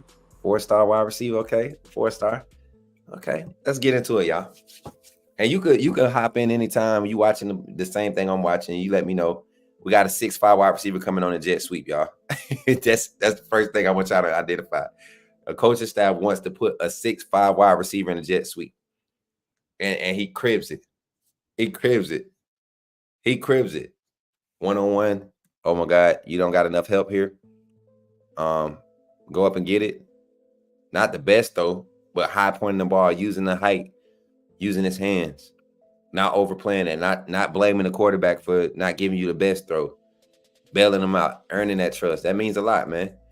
Right here, talk about this play. This is one I want you to explain. What was the play call? If you could remember the play call, and what was the objective? We had our verse for real. We tried to get first down. It was like fourth. It was like 4th and something. And I told him just throw the ball. Look, I'm gonna go get it. I ended up catching the ball in one hand. So I wish Brody was live with me right now so he could. When we were watching this, I literally said that Oh, it wasn't Brody. It was my brother, my other brother. That's the way he threw the ball. The way he threw the ball, it was like, bro said throw it. bro said throw it. I'm gonna live with it. Man, look at the drive off of the snap, though. Look at the drive. A lot of people don't pay attention to small things. Everybody try to look at the highlight. I'm looking at the drive. This is a wide receiver coming off the ball that wants to make a play. Just look at the drive compared to everybody else's. The drive. I mean, your other slide across on the other side is just as aggressive as you, but you wanted that ball. And then the finish, the highlight at the end. Now, that's a good ball. That's a good 50-50 ball. Jesus Christ. That young man probably thought he had one. He thought he had one, and you pulled it with one hand. Look at this.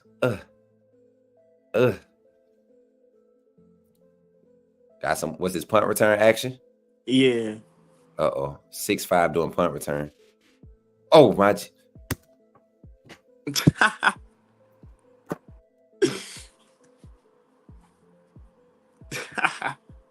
You know that's somebody's child? Yeah. Marquez, you know that's somebody's child? Yeah. You know, you in some states that's a felony. You know that, right? I would tell him. That's a battery. Come on, man. Come on, man. 6'5", 185, y'all. 190. He's going to his junior year with this level of confidence, with this type of skill set. Still green, too.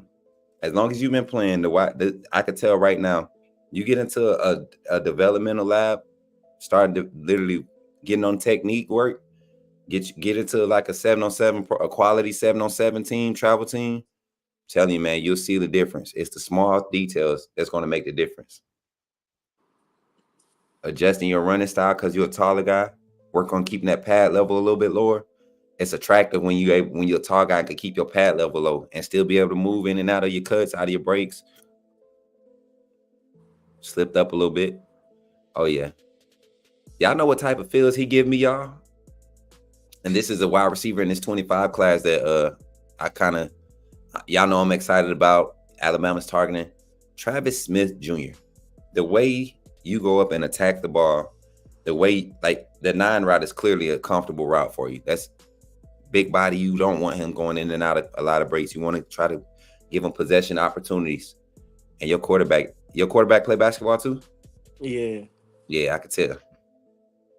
A couple of these, he jumping, he leaving his feet to make the pass because he think he throwing the alley-oop. And that's good. You know what I'm saying? That's good.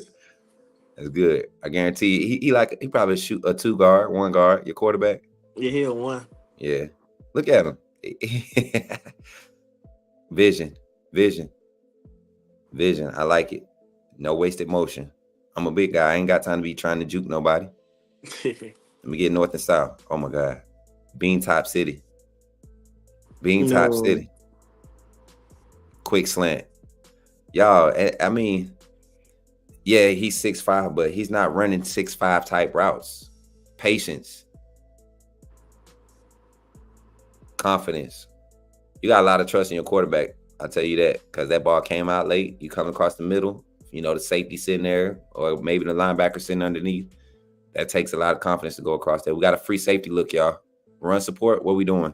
We getting down and making a hit? Yes, sir. I feel you. Another free safety look. Pursuit, angles, dissecting the play. Punt return. I think this is another one, too, that I was kind of tripping out about, y'all. He caught it on the run. No wasted motion. This young man, y'all, I mean, the IQ is already there. And I'm kind of familiar with BTW and that program. They don't necessarily have one of those programs where they're doing in-depth training year round about schematics and all of that. They don't have the resources. So the type of quality of plays that you're seeing being made on this highlight film is just a testament to a young man who's probably putting the extra time in the film room, you know. Dang, Marquez.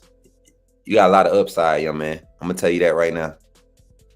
Just looking at the film right now, looking over it again, you really got a lot of upside. You got a lot of upside.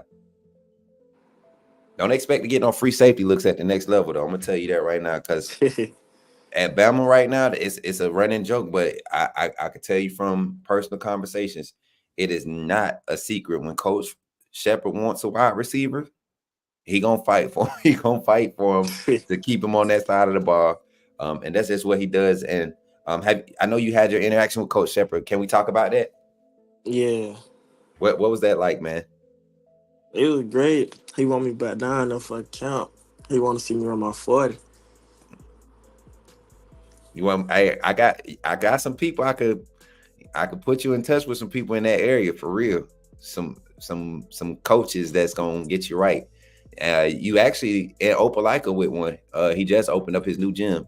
I put you on, see what you're doing, see who you working with. Yeah. You right there in that area. I don't know if you with the Bernard family, Jason Bernard. You know about JB Official down there in the area. Okay, yeah, I'm tied in, clicked in with them, and I got family that went to Tuskegee, so I'm very well connected in the area. So yeah, man, we could work on that, man. So just one more thing, well, two more things before I let you up off of here, man. I know you got a busy night. And I asked this to everybody. You actually have been offered by Bama, right? Nah. That no official offer. So Yes, makes the question even better. What's an offer for Bama? What does that mean to Marquez Daniel? What it mean to me?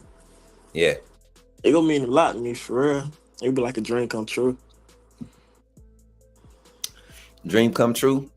And see, that's something that the fan base likes to hear, but for your family, what's that mean for the Marquez Daniel and his family?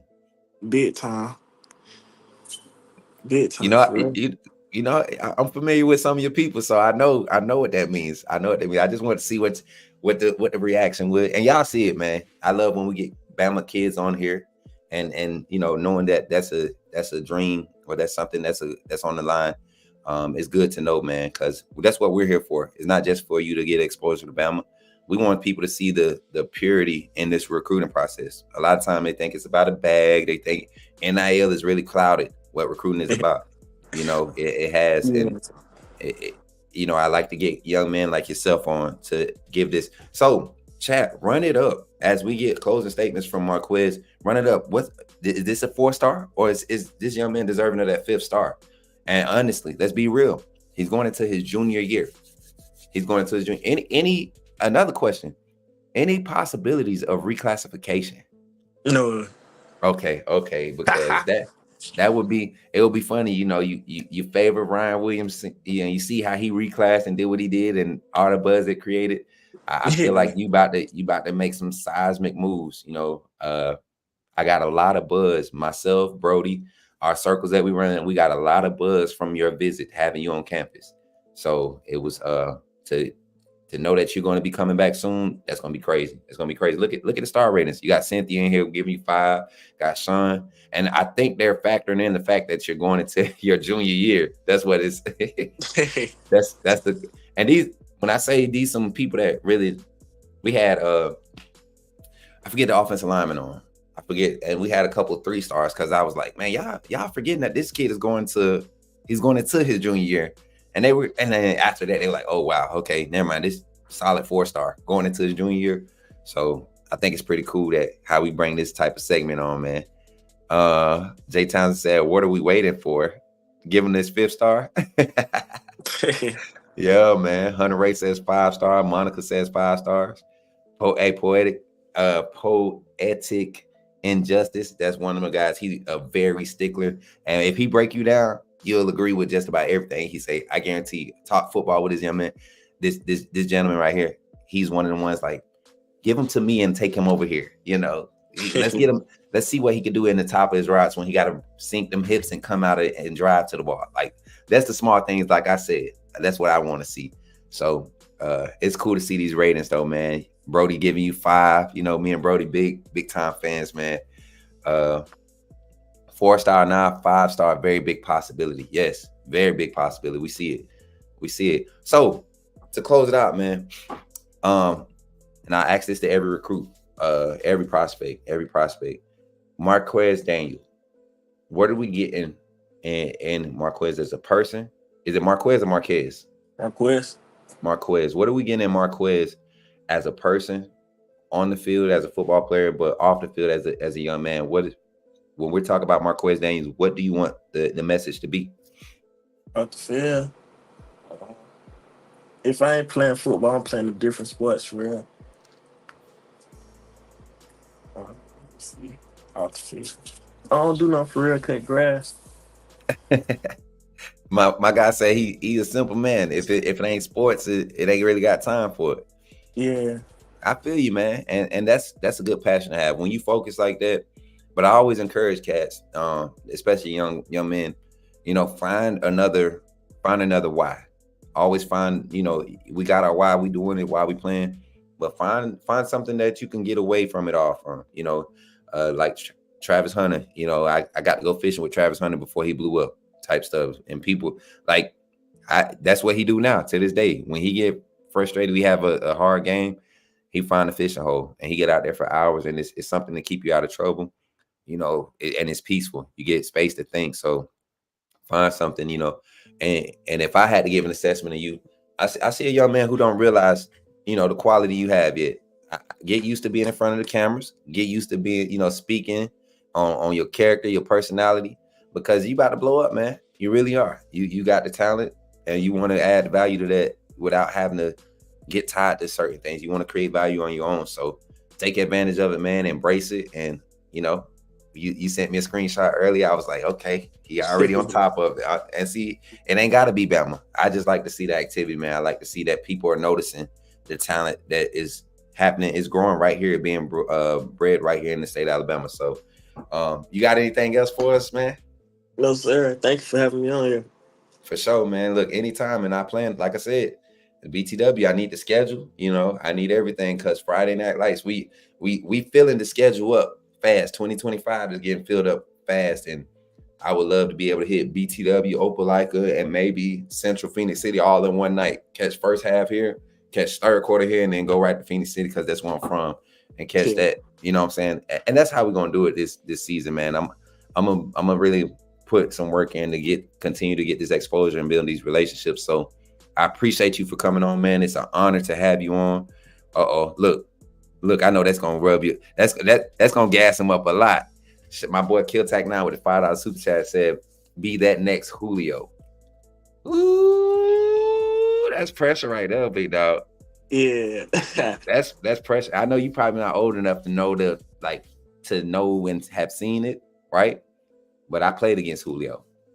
And what y'all are seeing with Ryan Williams in the state, imagine that, but without social media. That was what Julio was, with no social media. It was no social media back then. It wasn't no Facebook, none of that. MySpace was popping, but nobody was using it for recruiting. So, yeah, that's what Julio was. And your skill set definitely matches that. But I see a lot of room for critiquing and just honing the skills, man, the small stuff. And when you pay attention to that, watch what I say. Watch what I say. Coach Shep gonna tell you. I'm telling you, he gonna tell you. He gonna talk about getting on them toes and getting that, sinking them hips, getting out of them breaks. He gonna talk about it. But yeah, man, we appreciate you, man. I ain't gonna hold you up no longer. Enjoy the rest of your night, man. You got my number. Hit me up. Anything you need in regards to information or connections where you point you in the right direction. Now, anything I can help with, man, I'm here for you. All right. Yes, sir. All right, man. Have a good night, brother. All right, you too. All right, now. Y'all, Marquez Daniels, class of 26, wide receiver, 6'5", 185, 190. I'm telling y'all, that boy, I guarantee you he could yam too. I guarantee you he can yam. He leaps so effortlessly. Like it don't look like he exert a lot of effort when he on the field jumping and all that type of stuff, which is good. He's young, and he's able to just fluently be that type of dog, and I mean, not a lot of big name schools in that region, right? But I'll tell you, the regions, they are packed with talent. They're packed with talent. So don't sleep on it. So that's going to do it for tonight's segment of, on the radar, recruits, introducing recruits, recruiting with Smoot. That might be, that's might be what we call it. Recruiting with Smoot. Yeah, man. We keep finding these in-state talents. We just getting started. Facts, Brody. And y'all be ready for the smooth way. The smooth way. Be ready for the smooth way. We working some things. Me and my brother Brody.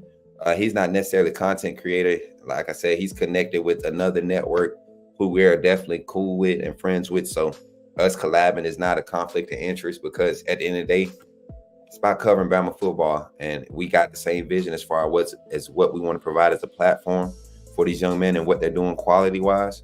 And yeah, it's I think it's going to work out. I think it's going to work out. It's going to grow into something special.